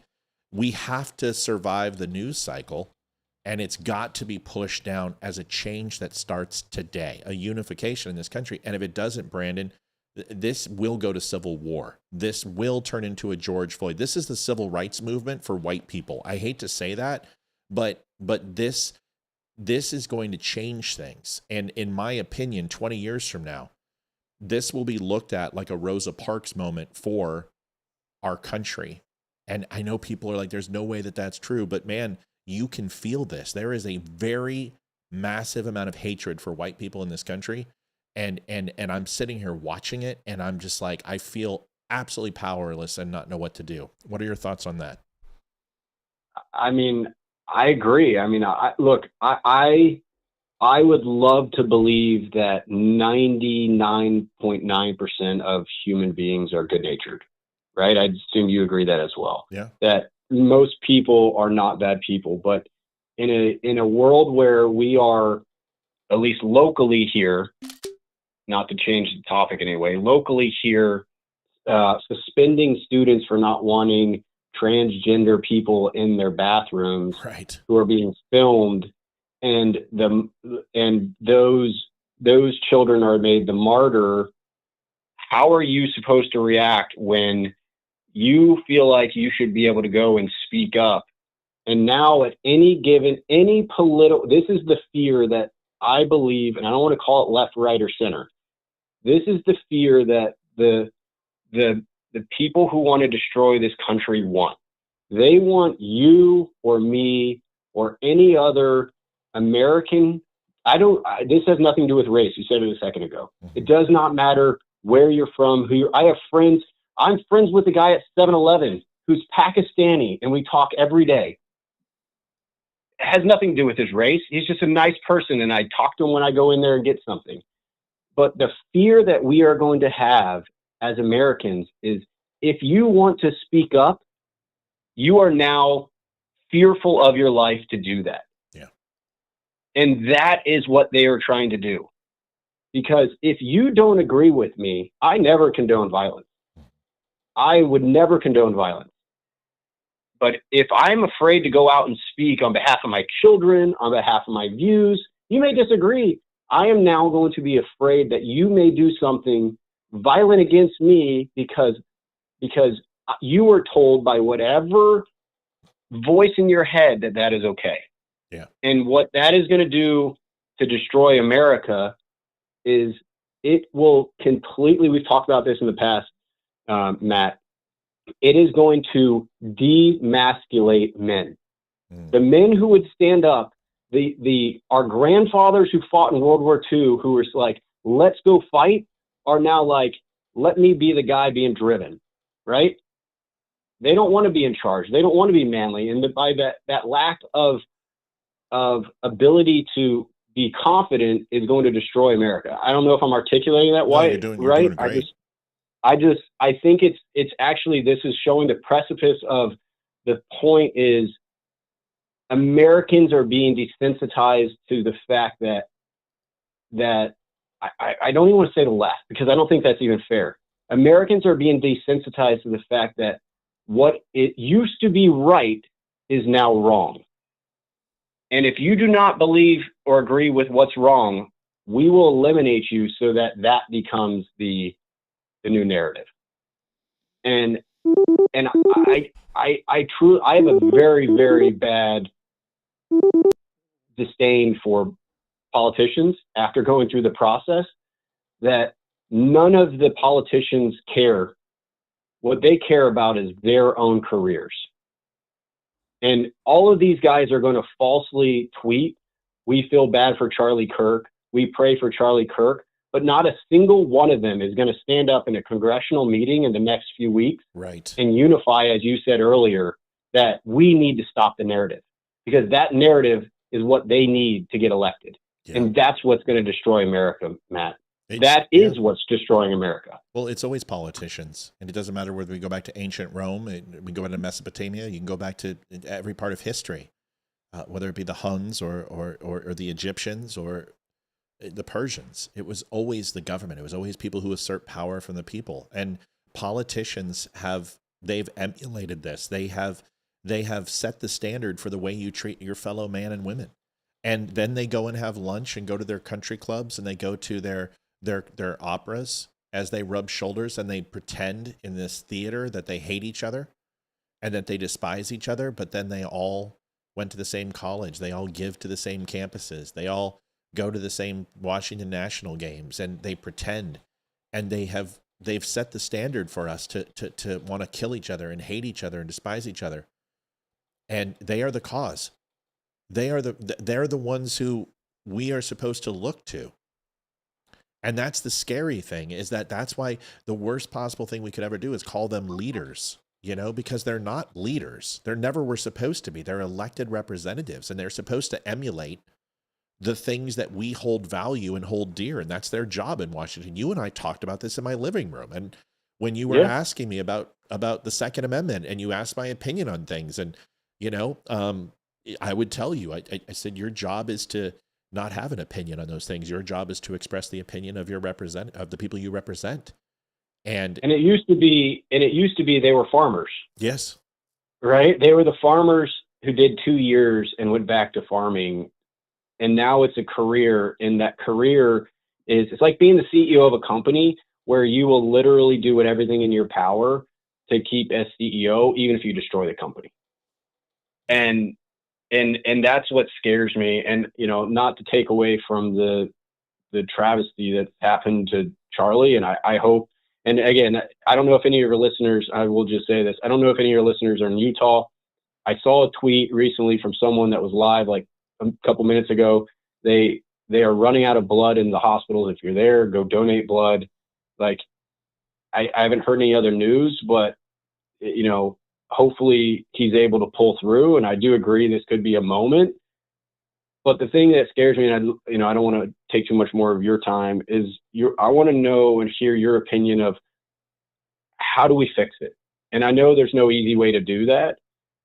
And I'd just be curious of how you think we could fix the overall narrative here. And I don't know if it is a necessary narrative, but or is it just a sign of the times if you follow the Bible or any other religious teachings, that we're just in that sign of the times, and maybe the second coming's coming quicker than we think. Yeah, I think that's, unfortunate. Listen, one thing I've always loved about you and Cal is you've dealt with my inequity fairly well. I remember getting at your primary or not your primary, but the general vote, whatever the hell it was. And I was out there and I was so frustrated with the GOP because they were collecting everybody's addresses and names. And I reflect on that impetuance and that frustration of taking attention away from your day. And I was always ashamed of that, but I was so pissed at what they were doing.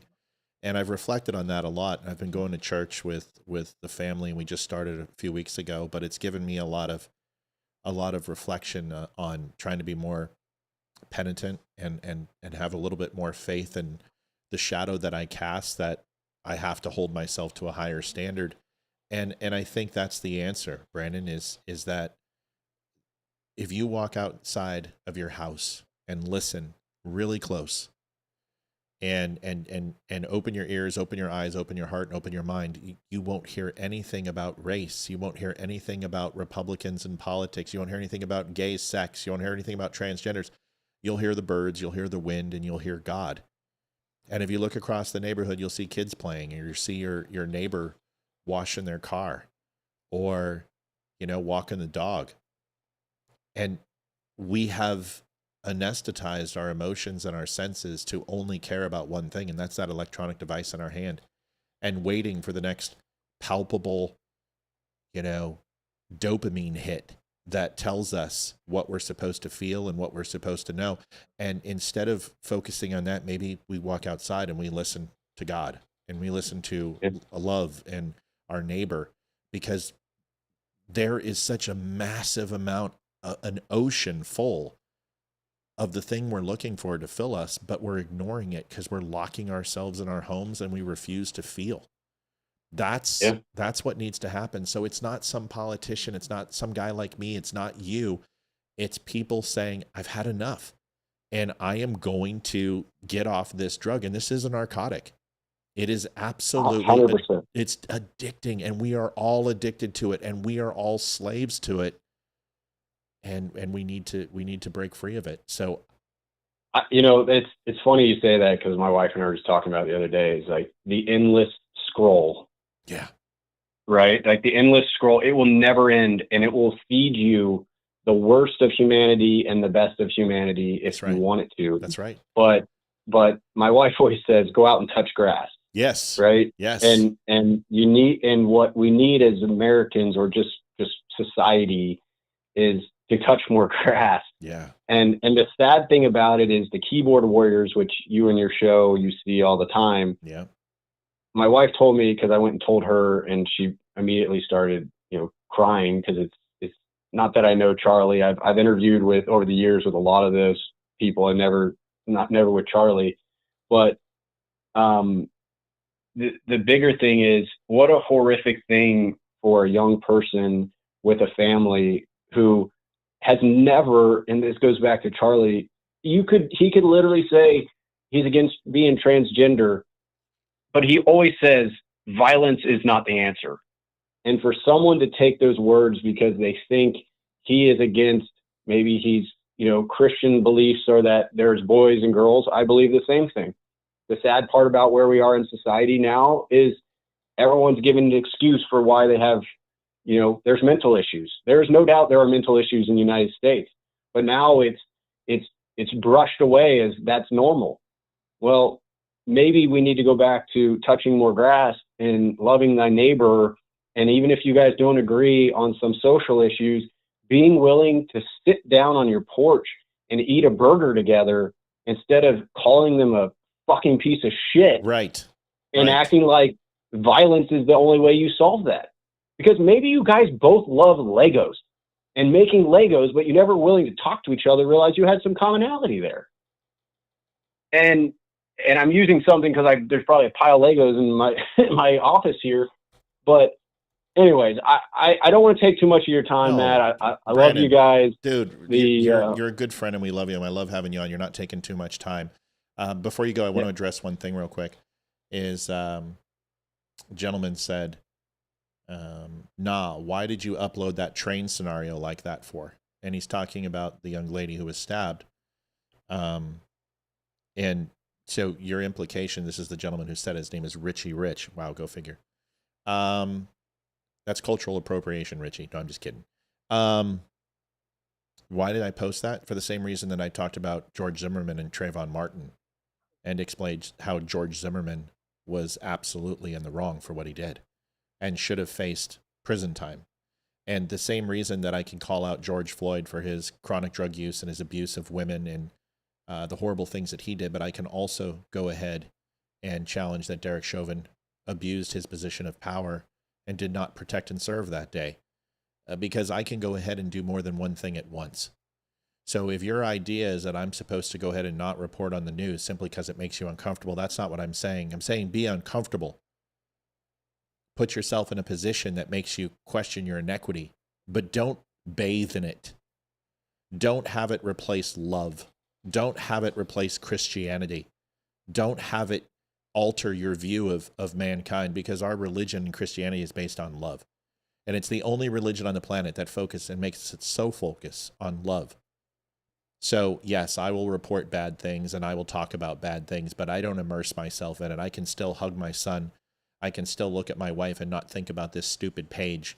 And I can castigate myself away from the aspersions that I put on myself for my own faults and what others put on me, and not let it literally change who I am. Live what? Matt, multiple sources are now saying that he has passed away. Yeah, he died the moment he was shot, and I didn't want to say it. Yeah. Everybody. No, I know. I mean, look, that was not a exit wound that you recover from. You're military, but it's look. You never know what God's reasonings for things. Look, I will say this, and then I will have to drop, and I'll try to listen to the rest. I got to jump back to some work, but there is no place for violence on entering differing of opinion. Have a fun argument, hug at the end saying you disagree. Yeah. But talk it out. There is no place for violence. I'm not against the Second Amendment. I'm not against guns. I own them myself. They're there for their own purpose. But taking someone else's life because you differ on some political view is our Lord and Savior Jesus Christ died for. And I will get religious here because I'm a very religious person. He died for our sins. Don't make that a sin that he had to, bear. Yeah. Because there are too many things in this world to look forward to spend your effort hating people enough that you would take their life. This is not war. This is a disagreement on someone's political views. Mm-hmm. And literally a 31-year-old man who's married with children has a family that is grieving because people were told that it's in their best interest to take it in their own hands. So I do not condone any violence. I hope your listeners will do the same. Matt, I love you. I hope the family's doing well. We got to catch up soon, and I got to jump, but I'll try to listen to the rest. And thanks for letting me jump on for a minute. You got it, Brandon. Thanks for calling us, man. We appreciate your solace and your kindness. Thank you, buddy. All right, see ya. All right. Brandon Michon, everybody. He is a good friend, and I haven't spoken to him since the election, and he should have won. Would have been a great congressman for us, and God has a different plan for everybody, and maybe one day we'll find out what his plan for Brandon is. But at this time, a lot of people are saying that Charlie is dead. I have no confirmation of this whatsoever, and I'm going to continue to not say those things until I know. But as I told people, and I've expressed to people, is I would be very surprised if he makes it through this. This is a shot that it was horrible. And if you've seen it up close and you know, then you understand. They're also reporting that the shooting suspect is not in custody. This also leads us, once again, remember when I told you, fog of war, that gentleman that I showed you, I told you, allegedly he was arrested. It doesn't mean that he was involved. We don't know. There could be multiple people involved. The shooter is not in custody. They will hunt for this person, and we will find out who this person is. I found it interesting that the man being arrested was at a lower level. I didn't believe the shot came from the crowd, and my first instinct was that this is strange that he's being arrested, so let's not assume, and let's not assume. We need to pause and wait for the information. I'm going to listen to what the news has to say, and at some point I do need to jump off, and Olivia and I will be back on tonight to cover this. Once again, if you could do me a favor, please. Donations are going to go to Charlie and his family. So if you want to donate, you're more than welcome to. We appreciate it. Or just go directly and donate straight to and give blood. It's needed right now. If you're in Utah, please do so. I have several listeners, Dave Wagner, Brett Riding, people in Utah who I adore and love. Please keep us abreast of what's going on. I'm going to turn this on and listen. But he's in critical condition. That gives me hope. I'm very confused by the video that I saw. It doesn't look good at all. So I hope they are continuing to work on him. I hope there's brain function. I hope they stop the bleeding in enough time to possibly save his life. And we're going to find out. Let's listen to Fox a little bit before we move to the next phase. I want to thank you for the people who are on. We have 600-700 people on. This isn't something that's not, it happens during tragedy, and people come to our show because they know we're going to tell the truth, and we're going to give them the information in a very direct and honest fashion, and that's what we're doing. And I want to thank Brandon Michon for being on. That was important to have him. His voice is important, and if there's anyone else who wants to dial in, please do. I'm going to listen to Fox real quick and hear what they have to say. And then we'll circle back on here and go from there.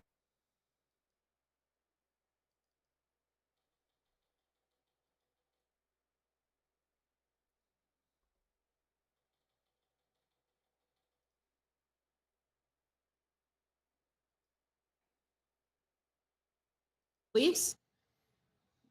The thing is this is what they want. This is what the evil side wants, is for us to be scared into submission and to stay quiet.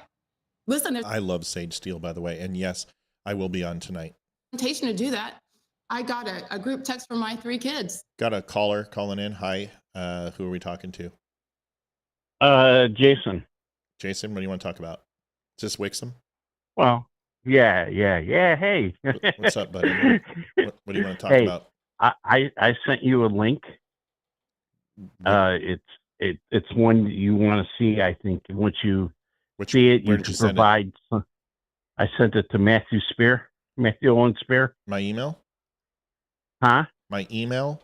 Facebook Messenger? No, your Messenger. Okay. Facebook Messenger. Hold on. Once you see it, you can provide a very, very good analysis on this situation. I hope that we're both wrong, but it doesn't Jason, look good. I already did that. I already have that video. Oh, I already showed it. I started to show off. I've already broken it down. And like my prognosis is that this is if someone came to me and said, I need you to tell me what you think, what are your thoughts? And I would say that he's not going to survive this. And I do believe that this was an apricot shot, and I think it turned him off when he got it. That's the reaction I've seen. There was no struggle, there was no motor function, and it just leads you to believe that the spinal column was severed, or they got him in the base of his skull, and if that's the case, then fragmentation got him and hit the apricot, then he's lights out. I don't know how to be more direct than that, Jay. You know what I mean? No, you're right. No. I saw it and you were talking about it. I missed the first part apparently, okay. But I saw that and that totally freaked me out. Yeah, freaked me out too. That was bad. So yeah. Anyway, I'll hang up and listen to what you guys say, and I enjoy what you do and how you do it. And thanks, Jay. That's the first thing that happened. It's the first thing I did. I said, after I saw it, I said, let me go see if he's live. And sure enough, you were live. always here, man. Always trying to help. And I appreciate how good the scroll is right now. I mean, we've got 600 people on, and we've only had a few idiots. And, it's nice to know we've built a community here, that can support each other and understand. So, I want to say thanks, Jay. I'm going to let you go. I'm going to listen to this. I think Newsmax has declared that he has passed, but it's unconfirmed, and we've got another caller. So I'm going to let you go, buddy. Okay, man. Thanks. All right, you Jay. for what you do. Talk to Bye-bye. you. Thanks, buddy. Hi, you've reached Matt in the Don't Unfriend Me show. Who am we talking to? Ramon Gilbert. What's up, Ramon? What can we do for you? No, I was just trying to chime in on the topic you guys were talking about. Okay. And shed some light. Well, sure. My opinion, I guess. Okay. Is that okay? Yeah, of course it is. Please, I'd love to hear your opinion. All right, so I'm from Lorraine, Ohio, and I'm African American, which I don't even like using that term. And it's just, I just feel like the whole system is just fraud. Yeah.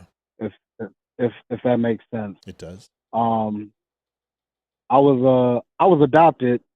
My parents, they were both Caucasian. Oh, they're born in 1935, and just so like I'm not racist in any way, but like I see things on like both aspects. You know what I'm saying? Yeah, I do.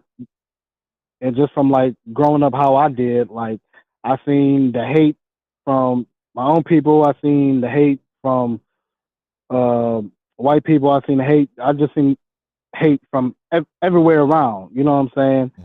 But then there's also good people though. Sure. And I feel like as a nation, we just need to come together and actually put everything on the table. Because if this continues going on, I just feel like it's just a lot of bad things are going to happen. I agree, buddy. I agree. I couldn't agree with you more. I grew up in Ventura, California, and I grew up in a predominantly white neighborhood in Ventura on the east side, but I went to school in Ventura, so I had rolling 60s at my school, 21st Street, Ventura Avenue gang, and my sister and my dad were heavily involved with the football team. So I had more black and Mexican friends than white friends, surprisingly enough. And I learned real quick how to hold myself in a city, how to respect my surroundings and the people around me. And I also learned that your mouth can really get you into trouble. And right. And today there's just no accountability for people's brain to mouth disease that they have. And you and I both, none at all. You be growing up in those cities, you get your ass whooped if you said something like they say today. But now you know, they use racial epithets to people, and they call them a Nazi, or they use the N word like it ain't no thing. And I Right. just, is there an answer, Ramon? How do we get past this? Because now white people are starting to feel the way that African Americans felt in the 60s. I mean, John F. Kennedy was a very important president to black people. Martin Luther King was a huge influence to black people. And now, you know, Ronald Reagan was big, but we didn't lose Reagan. But Charlie Kirk is a huge voice to so many conservatives, particularly young conservatives, that at some point with the attempted assassination on Trump is maybe all races can stop and say, this isn't the way to do this. This isn't the way to get. We fought this battle. We all bled in the fields for the Civil War over this. We fought revolutions over this. We fought civil rights over this, and Tuskegee experiments and Jim Crow laws and racial segregation. And why the hell are we going back to this, Ramon? I mean, is this just the way we are? Are we humans? Are we this self-destructive? Communication, man. I feel like it's a big thing. It's like it's sad. It's messed up because I don't agree with all of Charlie Kirk's you know what I'm saying, views, but then at the same day, like, he's a human being, you know what I'm saying, and that should never had happened. I just got done fighting a little battle myself. They try to take my kids from me. I've been a single father, going on eight years now, and both my kids, they have you know what I'm saying, disabilities. My oldest son, he tends to make up stories, you know what I'm saying, like children do. Instead of just talking to me about it, they snatched them up. And at the end of the day, long story short, I ended up getting them back because there was no merit to what they were saying. Thank God. Now, like I said, I'm a single father. I work full time, and instead of, you know, coming to me, talking to me as a parent, I get treated like I'm nothing. Like, my, you know, the prosecutor in the case said something like, he's unfit because I'm not married. Yeah. Well, you are fit to me, man. You sound like a very lucid individual. Ramon, can I ask you a favor? First of all, I started this show for people like you. I would love to talk to you in length, but Charlie Kirk has just been pronounced dead. And oh, for real? Yes, sir. My God. He just died. So, I've got my kid here who's in tears. I've got a lot of fans who are, and I want to pay you the service you deserve. And God puts us together for reasons. I would love to talk to you, and we're going to be back on tonight at 7:00. And if you want to call in, I'd love to make some time to speak to you if that would be okay. But right now I got to go talk about this, and I don't mean to interrupt you. And I bless you, man. I thank you for sharing your story with us, and I would love to talk to you again. Would that be okay? Yes. God bless you too, man. All right. Hey, you hang in there, and you keep protecting your kids. You sound like a good father, and you deserve everything in life, man. So hang in there, and we'll talk tonight if you want to call back, okay? Okay. All right, brother. Talk to you soon. Bye-bye. Bye. Charlie Kirk has been pronounced dead. I'm going to go ahead and play this, and so we can listen to it, and we'll go from there. Anyone he came into contact with, you'll hear it repeated on numerous occasions that Charlie Kirk was my friend. And that doesn't make any one of us unique. It makes Charlie Kirk unique, because every single one of us would get a text, would get a direct message, would get a call from Charlie, encouraging us, congratulating us, complimenting a conversation or a segment. In a business that is full of ego, in a business that is full of competition, Charlie Kirk was a true friend. Charlie Kirk was also a major, influential presence in the United States of America, who's already been described by the President of the United States as legendary. No one has marshaled the youth in this country, in my lifetime, in the way of Charlie Kirk. Whether or not it's my children, who I will talk to tonight when I go home, 2 young boys, teenagers, who know Charlie Kirk, who listen to Charlie Kirk, or the kids that I meet on college campuses before big noon kickoff on Fox Sports at Ohio State, who want to ask me about Charlie Kirk. In the thousands and tens of thousands across this country, from college campus to college campus, Charlie Kirk has been a major influence on the young people of this country. But his influence didn't stop on college campuses. Charlie Kirk's influence extended to the heights of power in the United States of America. A personal friend, I know, to the Secretary of War, to the Secretary of State, to the Vice President of the United States, to the President of the United States. Charlie Kirk's influence literally knew no bounds, and he changed America for the better. For those that hate and those that disagree and that can find no other way to respond but with violence. He did nothing today but to point out the important influence and the great man that was Charlie Kirk. Let's bring in Fox News senior White House correspondent Jackie Heinrich with reaction from the White House. So you can hear. Jackie? Yeah, well, we are digesting the news the same as you. The confirmation from the president that Charlie Kirk has passed away, really just putting a finer point on the concern and worry that had been sort of settling in here at the White House for the last hour or so before this news came out. I went upstairs to the press area to see if we would be getting any updates from officials after we'd been told earlier that the Secret Service, that the Situation Room and the National Security Advisor were monitoring the situation, and then got a lot of silence from there, and the worry sort of began to creep in. We've been told by the Secret Service that they are not able to give us an update on any security posture changes that might be happening for the president in light of this act of political violence. Obviously, a concern for everyone here who are going to go home tonight thinking about this, their friend who has lost his life as a result of the political violence in this country. That was the message that Charlie Kirk shared on his last post on X, to that effect, that you have to talk about those things in political terms or else it's not going to change. That was his message. And I think that in the coming days we'll be doing some reflecting on that. As far as any information on what we might be seeing tonight in terms of flags coming down or any other displays, we'll certainly keep you updated on that. But this is just developing news. And I'll also note that, the mention from President Trump of Charlie no longer being with us, calling him a legend and someone who's dear and admired by him and everybody else is notable. President Trump had 2 attempts on his life. And so that is something I'm sure hits very close to him as well. We will continue to bring you any more information, but the outpourings of just sadness and sympathy and also outrage that this could happen, we're seeing that come in real time. Well. All right. Thank you, Jackie. I want to go now to political commentator and college freshman Brillen Hollyhand, and he is a close friend of Charlie, and he's been in touch with the Kirk family all day long. Brillen, thanks for being with us here today.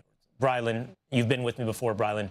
I apologize, first of all, for the mispronunciation. I also am very sorry for this day. I know you have a relationship with Charlie and his family, and I'm glad you could be with us here today. I'd love to hear your thoughts. Well, thank you for having me. Extremely heartbroken, extremely shaken up. Charlie Kirk was one of my closest friends in this business, in a business where you don't have a lot of friends. That seems so lonely at times. Amen. Charlie Kirk was my mentor. I've talked to him just in the last 2 days. He was so excited about going to Utah, so excited to get back on college campuses. Charlie Kirk was a walking, talking beacon of hope, Will. I know you know that. And I want to be really clear to your audience that the only reason that Donald Trump is sitting in the Oval Office this afternoon is because of Charlie Kirk and because of Charlie Kirk's tireless work ethic. Charlie and I first met in the 4th grade when I started my podcast, and not a lot of people wanted to go on a 4th grader's podcast, but Charlie took a chance on me when he didn't have to. And I want to tell you my favorite Charlie story that just kind of brought a smile to my face a moment ago as I was thinking of it again. I asked Charlie after the interview, I said, Charlie, you're such a huge figure. What advice do you have for an 11-year-old like me? And he said, Brylan, the left may have all the money in the world, but they can never outwork me. I will wake up as early as I need to. I will stay up as late as I need to, and I will never stop fighting for this country. And that was so many years ago. And we'll spend this week remembering Charlie and remembering his legacy. And a lot of people have a lot of things to say about the impact that Charlie had on this nation and on the youth movement. And getting Gen Z off the sidelines. But I just want your audience right now to remember Charlie as a family man, as a man who, even during the election cycles, all of us were crisscrossing the nation, still took the time to take a Sabbath, still took the time to turn his phone off on Sundays, to go to church with his kid, to go to church with his wife. And those are the people I'm thinking of right now. His amazing wife, Erica, his 2 young children. Well, what do you say to them now? Do you say that dad went to speak on a college campus, a place of free expression, and he never came home? And you know this. I've been with Charlie at dozens of these speeches. He goes and he opens a microphone, and the first thing that he says to his audience is, if you disagree with me, come to the front of the line. Please have a conversation. This person that clearly disagreed with him could have saved all this by talking. Well, if anything, I hope that this pisses us off so much that we start talking again, because I'm outraged that we are living in a nation where civil discourse is bygone. And if anything, Charlie would want us to have conversations, because that's what he lived his life doing. Wonderful sentiments, Brian. It really is. And you're absolutely right. The thing to remember in this moment is exactly how I think Charlie would want to be remembered, and that is as a family man. And our thoughts and our prayers are with Erica and his 2 children. And he was a man of God, Charlie. He was a believer. And as a previous guest said, that should give us some solace of hope and some peace about where Charlie is today. His destination was always known. He knew it. And that's now where Charlie is. It's also an incredible story that you share with us really quickly, Brillin, about 4th grade, a podcast. That's incredible. And Charlie Kirk appears on your podcast. Tell me about the role he played for you as a mentor. Yeah, again, it's somebody that didn't have to do that. He was on Fox News every other hour that year. He didn't have to make time for me as an 11-year-old with this upcoming podcast in the 4th grade to come on and join me, but he did. And not only was it a one-time thing, I've interviewed hundreds of people that I've never talked to again. He stayed a mentor, and he texted me up until this week when I was on another Fox show congratulating me. Like, he didn't have to do that. He could have viewed me as competition. He could have said, oh, I'm not going to give this kid time, but he did. And what I think the larger theme here is the left loves to preach tolerance. They love to preach tolerance. And in situations like this, that's the last thing we're seeing. The media coverage on the other side of the aisle is not like this. I was just scrolling through channels, and obviously the person that took this live, this is heartbreaking, Will. And I really hope, if anything, that people get off the sidelines. This weekend, I'm going to a youth rally in South Carolina, and you better believe that I've already had my team shoot me text saying, Brown, you really need to caution this. You really need to think about not standing in the middle of a park and speak to the next generation. But I am more energized than ever to carry on this torch, to carry on this legacy, because that's what Charlie would have wanted. He would have wanted us to continue to fight the good fight, just like he did. No doubt, Brylan. No doubt. Thank you so much. Our thoughts and sentiments are with you as well today. Thank you, Brylan. All right, let's bring back in Fox News contributor. This is where we started the day, Jason Chaffetz, who was at that event, and he joins us now at the end of our hour as well. So, wanted to... Well, most of this news that you guys are covering, we've covered as well. And we're familiar with it. We've reported it. And I don't think there's much else for us to say. Very cautiously showed you the video of the man who was being arrested and told you that that was not confirmed. And it wasn't, which is good. We've been through enough of these things. Explained that it was a fairly close shot, which it was. That it was a high-powered rifle, which it was. And with not trying to have any bravado or braggadocio feelings of oh, we're right, is I think we knew that. Well, I knew he was dead. And I tried to let you know that cautiously and continue to pray. But the good news is Charlie Kirk felt no pain.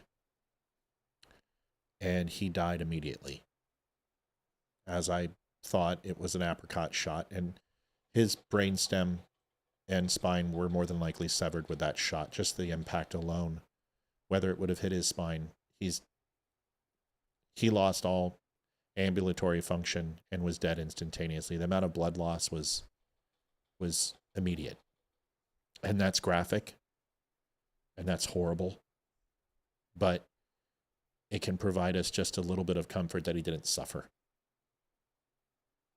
And as I told you with Kennedy, that took them an hour to make the prognosis that he was gone. They did everything they could to resuscitate him, and you just can't with a shot like that.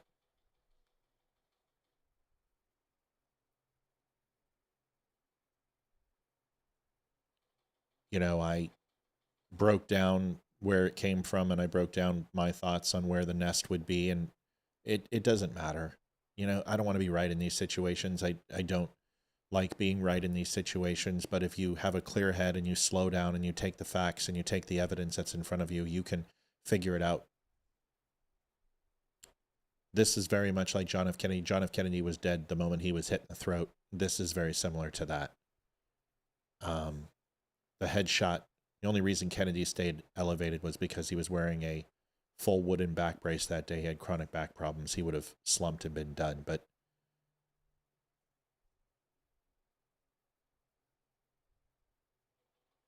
Evergreen High School was hit? What? What? Liv?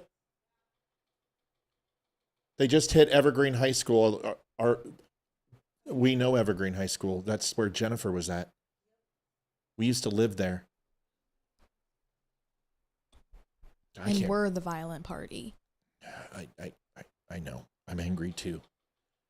You have every right to be. Go ahead. You wanted to say something, so go ahead. I got to find up. I have so many people talking to me right now. My best friend is losing his mind. I have all of my friends texting me, asking me what's happened, because everyone comes to me for political stuff. And right after it happened, I posted on my Instagram, I just said, I really hope that Charlie Kirk is okay. I might not agree with what he stands for, but that man has a family. He has a wife and kids and parents. He is a person who has a life outside of politics. And as someone whose father is also involved in politics, I couldn't even imagine how much of a wreck I would be if this happened to him. Just because we don't agree with someone doesn't mean we should be celebrating their potential death. Again, this was posted before his death was declared. From a political standpoint, I do not agree nor support him. But what about humanity? What about our morals and who we are as people? Charlie Kirk is a person. His death, if it happens, will affect thousands and should not be celebrated nor looked at like a time of joy. It's sick and awful, and we should all hope that he comes out alive for his family. So that way his daughter can have a father give her away when she gets married, for his wife so she can grow old with the love of her life. This isn't something to be happy about, and I truly hope that he's okay. I have so many people responding to that post telling me that I'm exactly right. I have Democrats and Republicans responding, just telling me that I'm right.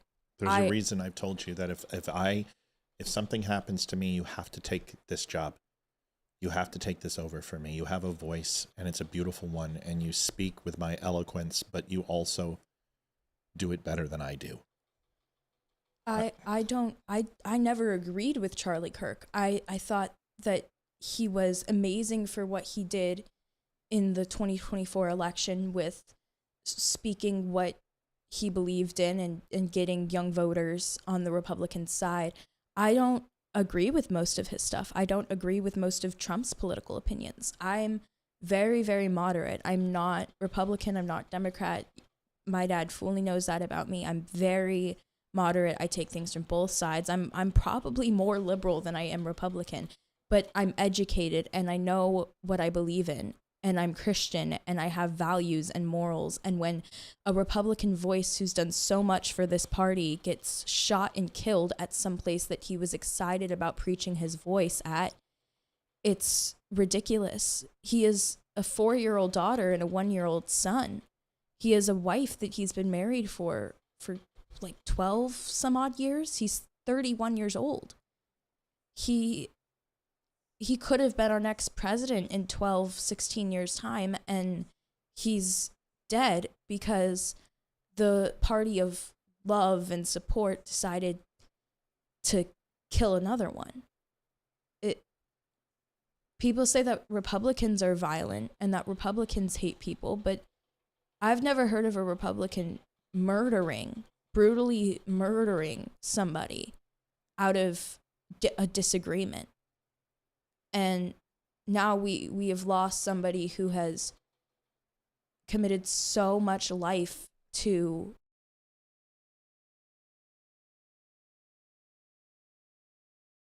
And that's not okay, no matter what God you believe in, no matter who you voted for. It's wrong. It's morally, humanely wrong.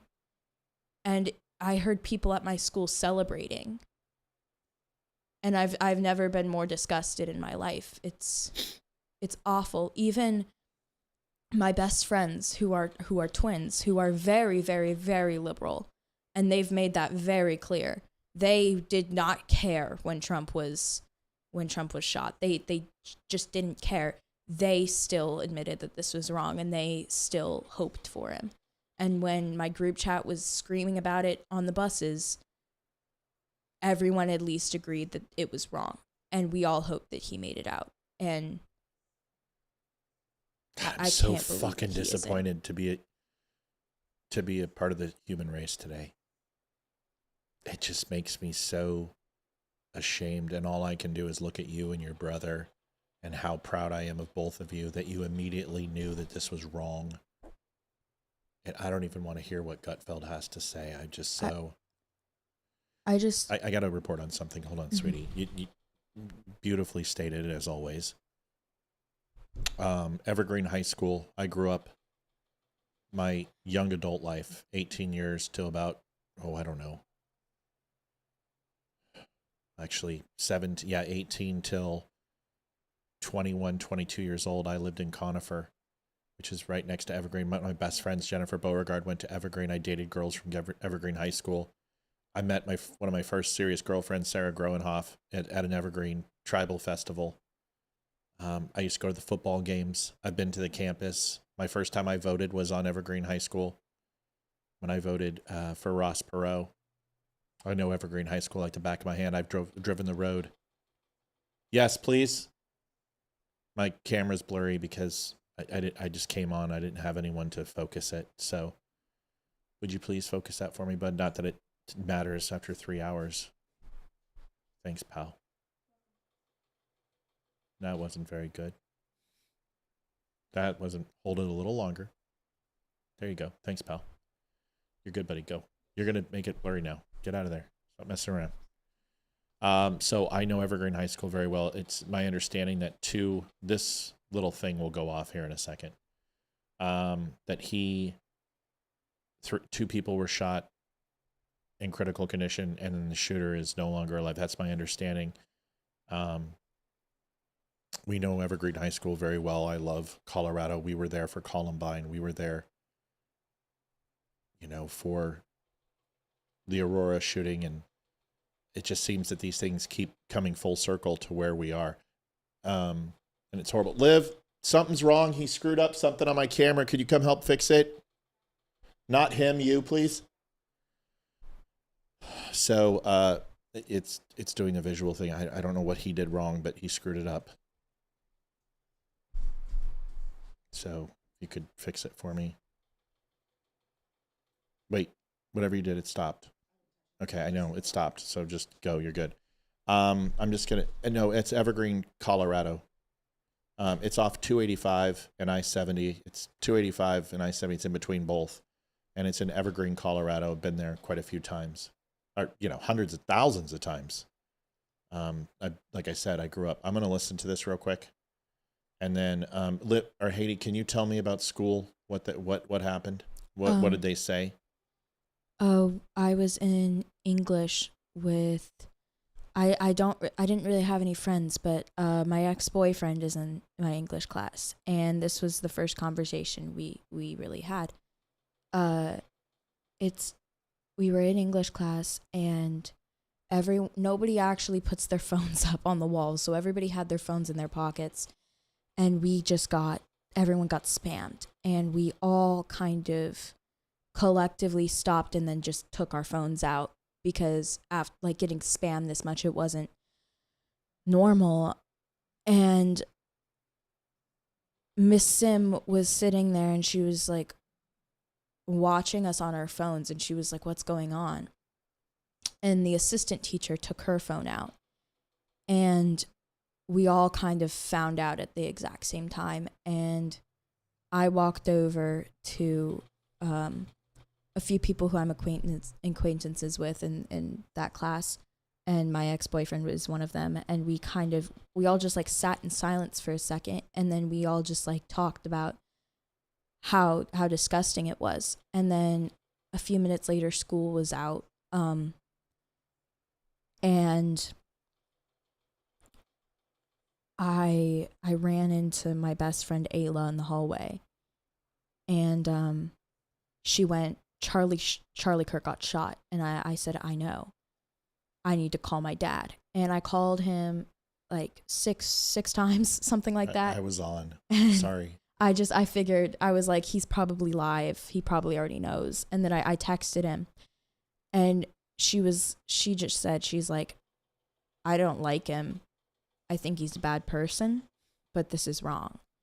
And I was just like, I can't believe this is happening. Everybody agreed that it was wrong. Even if you don't agree with him politically, it's wrong. And then we passed a few people in the hallway, and they were celebrating. They were saying, stupid "Oh, kids. thank God!" Like, They're stupid children. He deserved it, and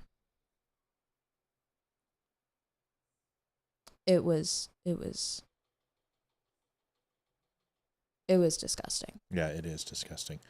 I want you to do me a favor. I love you and I appreciate you. It's 5:11. I've got to get ready for a show. Can you take care of Mom? Make sure she's okay. I've got to post something too. So I love you and I appreciate you talking with us. Yeah, and we'll talk again. We got plenty to do. We got the dinner table here to have a conversation. So, love you.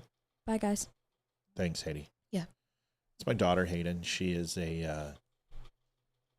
she says she's liberal. She's not liberal. She socially, and so's her dad. I'm socially liberal too, but I think the more that these things happen, the more someone wants to pull to the conservative side, because the definition of conservatism is to be limited in just about everything you do, fiscally, socially, but also when it comes to your emotions.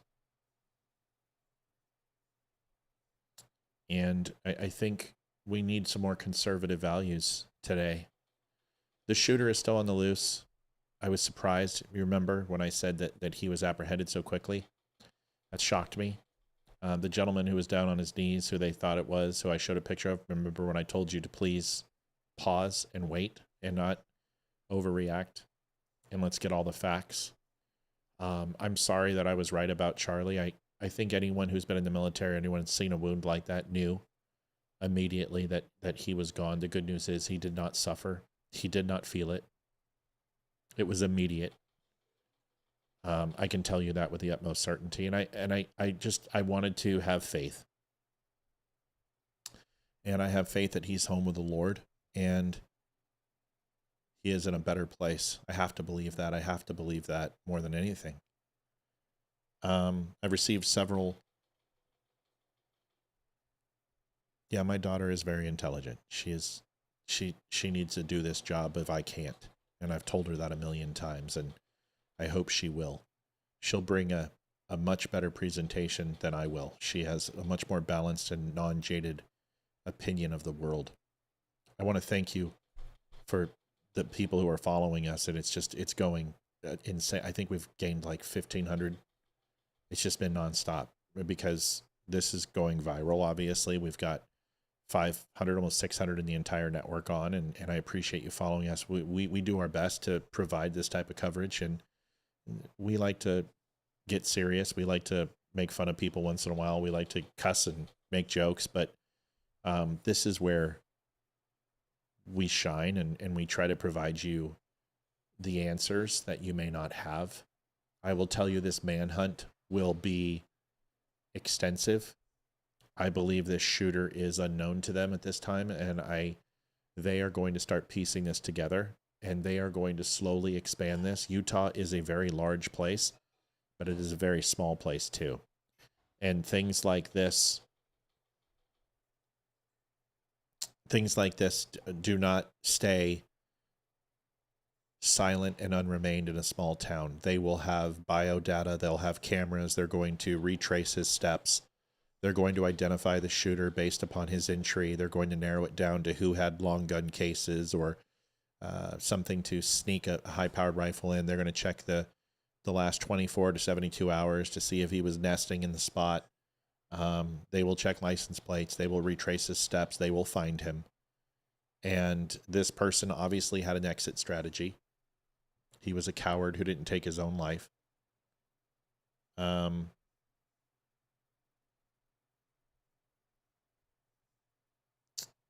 They will find this person. And when they do, I just pray that people don't start the usual. He was a Democrat, try to prove that he was a registered Democrat, or prove that he was a Republican, or if he's black, or don't do the usual things and take the fucking football sides of sports teams on this. There is no rhyme or reason. There is no methodology. You cannot explain it. You won't be able to understand it. And it'll be an amalgamation of everything. This guy probably voted for Hillary Clinton, but then had a Trump bumper sticker. This is the way people, they're psychotic. They're nuts. And even if he is the most far left person on the world, we already know that there are people who are hateful.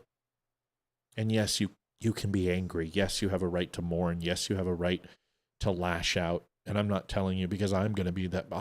Once this hits me, I'll do the same thing. Thank you, Christina. Christina, just to let you know, donations for this they're all going to go to Charlie. We're going to donate, obviously, and give to his family. And we need to come together. We need to find a way to stop this. And I hesitantly, I'm being asked, what does this mean for us?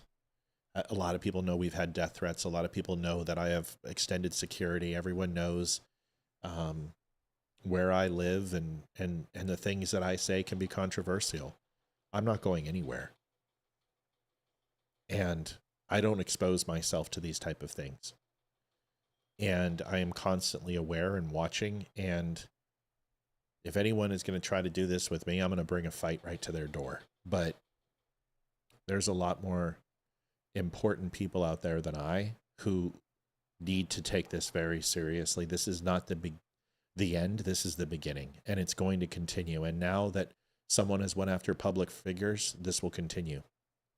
And this will be replicated, and this will be copycatted. And this is how schools started in Columbine back in the day. This is how it started.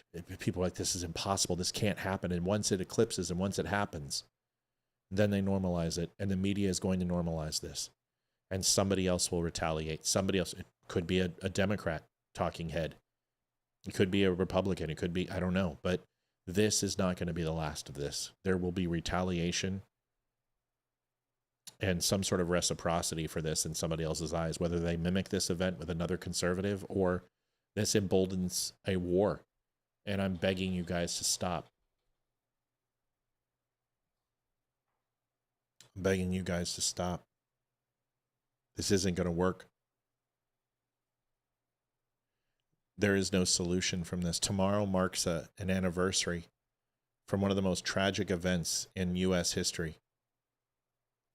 This is a time we should be coming together. This is a time we should be reflecting on all those souls that were lost in New York. And we're still doing it to each other. Humanity is lost. I don't believe we can recover. And if you've seen the things I've seen and you've listened to the people who can echo the same stories overseas, or our humanity is gone. And there's just not enough good people left to stand up to this evil. And the fact that anyone was celebrating this, it just baffles me. How could anyone celebrate the murder? This beautiful wife. You've created a martyr. You are going to have 1,000 more Charlie Kirks be there tomorrow and in the coming years. You're going to create a movement. Charlie Kirk will be at our RNC. Charlie Kirk will still be a leader at TPUSA. He will inspire thousands of young conservatives to pick up a microphone and speak like I was motivated during 2016 and during COVID. You haven't silenced Charlie Kirk. You've created thousands just like him. You've created a martyr. And it's just such a shame that he had to be martyred. But maybe that's God's purpose. Maybe God's trying to bring balance. Maybe he's trying to go ahead and help influence the ebb and flow of our inequity and sees that we're moving towards depravity and evil that we'll never recover from. Maybe that's it. Maybe that's it. Or maybe there is no reason for it at all. And this is all just crazy and insanity, and we have to live through it. But you are not going to kill his voice. You're going to empower his voice. You have literally guaranteed the conservative youth movement is going to propel forward at a rapid clip. And all you're doing is proving him right. If you're so afraid of what he has to say that you have to take his voice and kill him, then you are. Did this silence Martin Luther King? Did this silence Kennedy? Did the civil rights still go through? You're not going to be able to stop him by killing him. You've just made him stronger. I recommend that all of us go get some dinner, go hug our families. That's what I'm going to go do. I have to go talk to my kids, and I have to try to explain this to them. I didn't know Charlie Kirk. I had one brush with him, and he was on a same podcast with Jason Shepard on Wimkin and I, and he came before me, and I was in the green room when he was in the room, and we passed by, and that was it. I didn't know him. But I'll tell you what, I believed in his right to say what he had to say. And I really hope they find a way to use his death as a chance at life. Because we're not living right now, we're dying. Our culture is dying. Our hearts are dying. I think people need to pick up the Bible and read the book. Thank God that I'm on that path again. Thank God that I'm finding a way to make sense of this all. And for the people who are cheering and the people who are celebrating this, don't give them any heed. Don't give them time. Don't give them oxygen. Don't give them space. Suffocate them with your silence. Please, for the love of God, have the self-discipline to not make these people into the topic. Stay away from the Krasenstein. Stay away from the Brooklyn Dad. Stay away from the JoJo Swers and all those people. Don't go to those sites. Don't go to those pages. Right now, go to the people who knew Charlie. And there are plenty of them. And focus on celebrating his life and not giving these people the oxygen. They don't deserve it. I don't have the answers, but I'm going to continue to try looking for them. I'm not going anywhere. We'll see you guys tonight at 7 o'clock. Please take care of each other. And thank you for spending some time with me. We had a horrible afternoon, and I hope it gets better before it gets worse. I want to thank Ramon for calling in. I want to talk to you, sir. Please call back. I want to thank Brandon Michon. Jason, thank you for reaching out too. You guys make this show go forward. Let's do it again tonight at 7 o'clock. We've got a lot to do. We've got a lot of work to do. Let's go. Thank you. Adjusting transmitter output. This is the Don't Unfriend Me Show with your hosts, Matt, Leroy, Amy, and Olivia. Geopolitics, military analysis, and election coverage. Coming to you live on all major social media channels at The Dumb Show. Honest, direct, unfiltered. We can agree, we can disagree. Just don't unfriend me.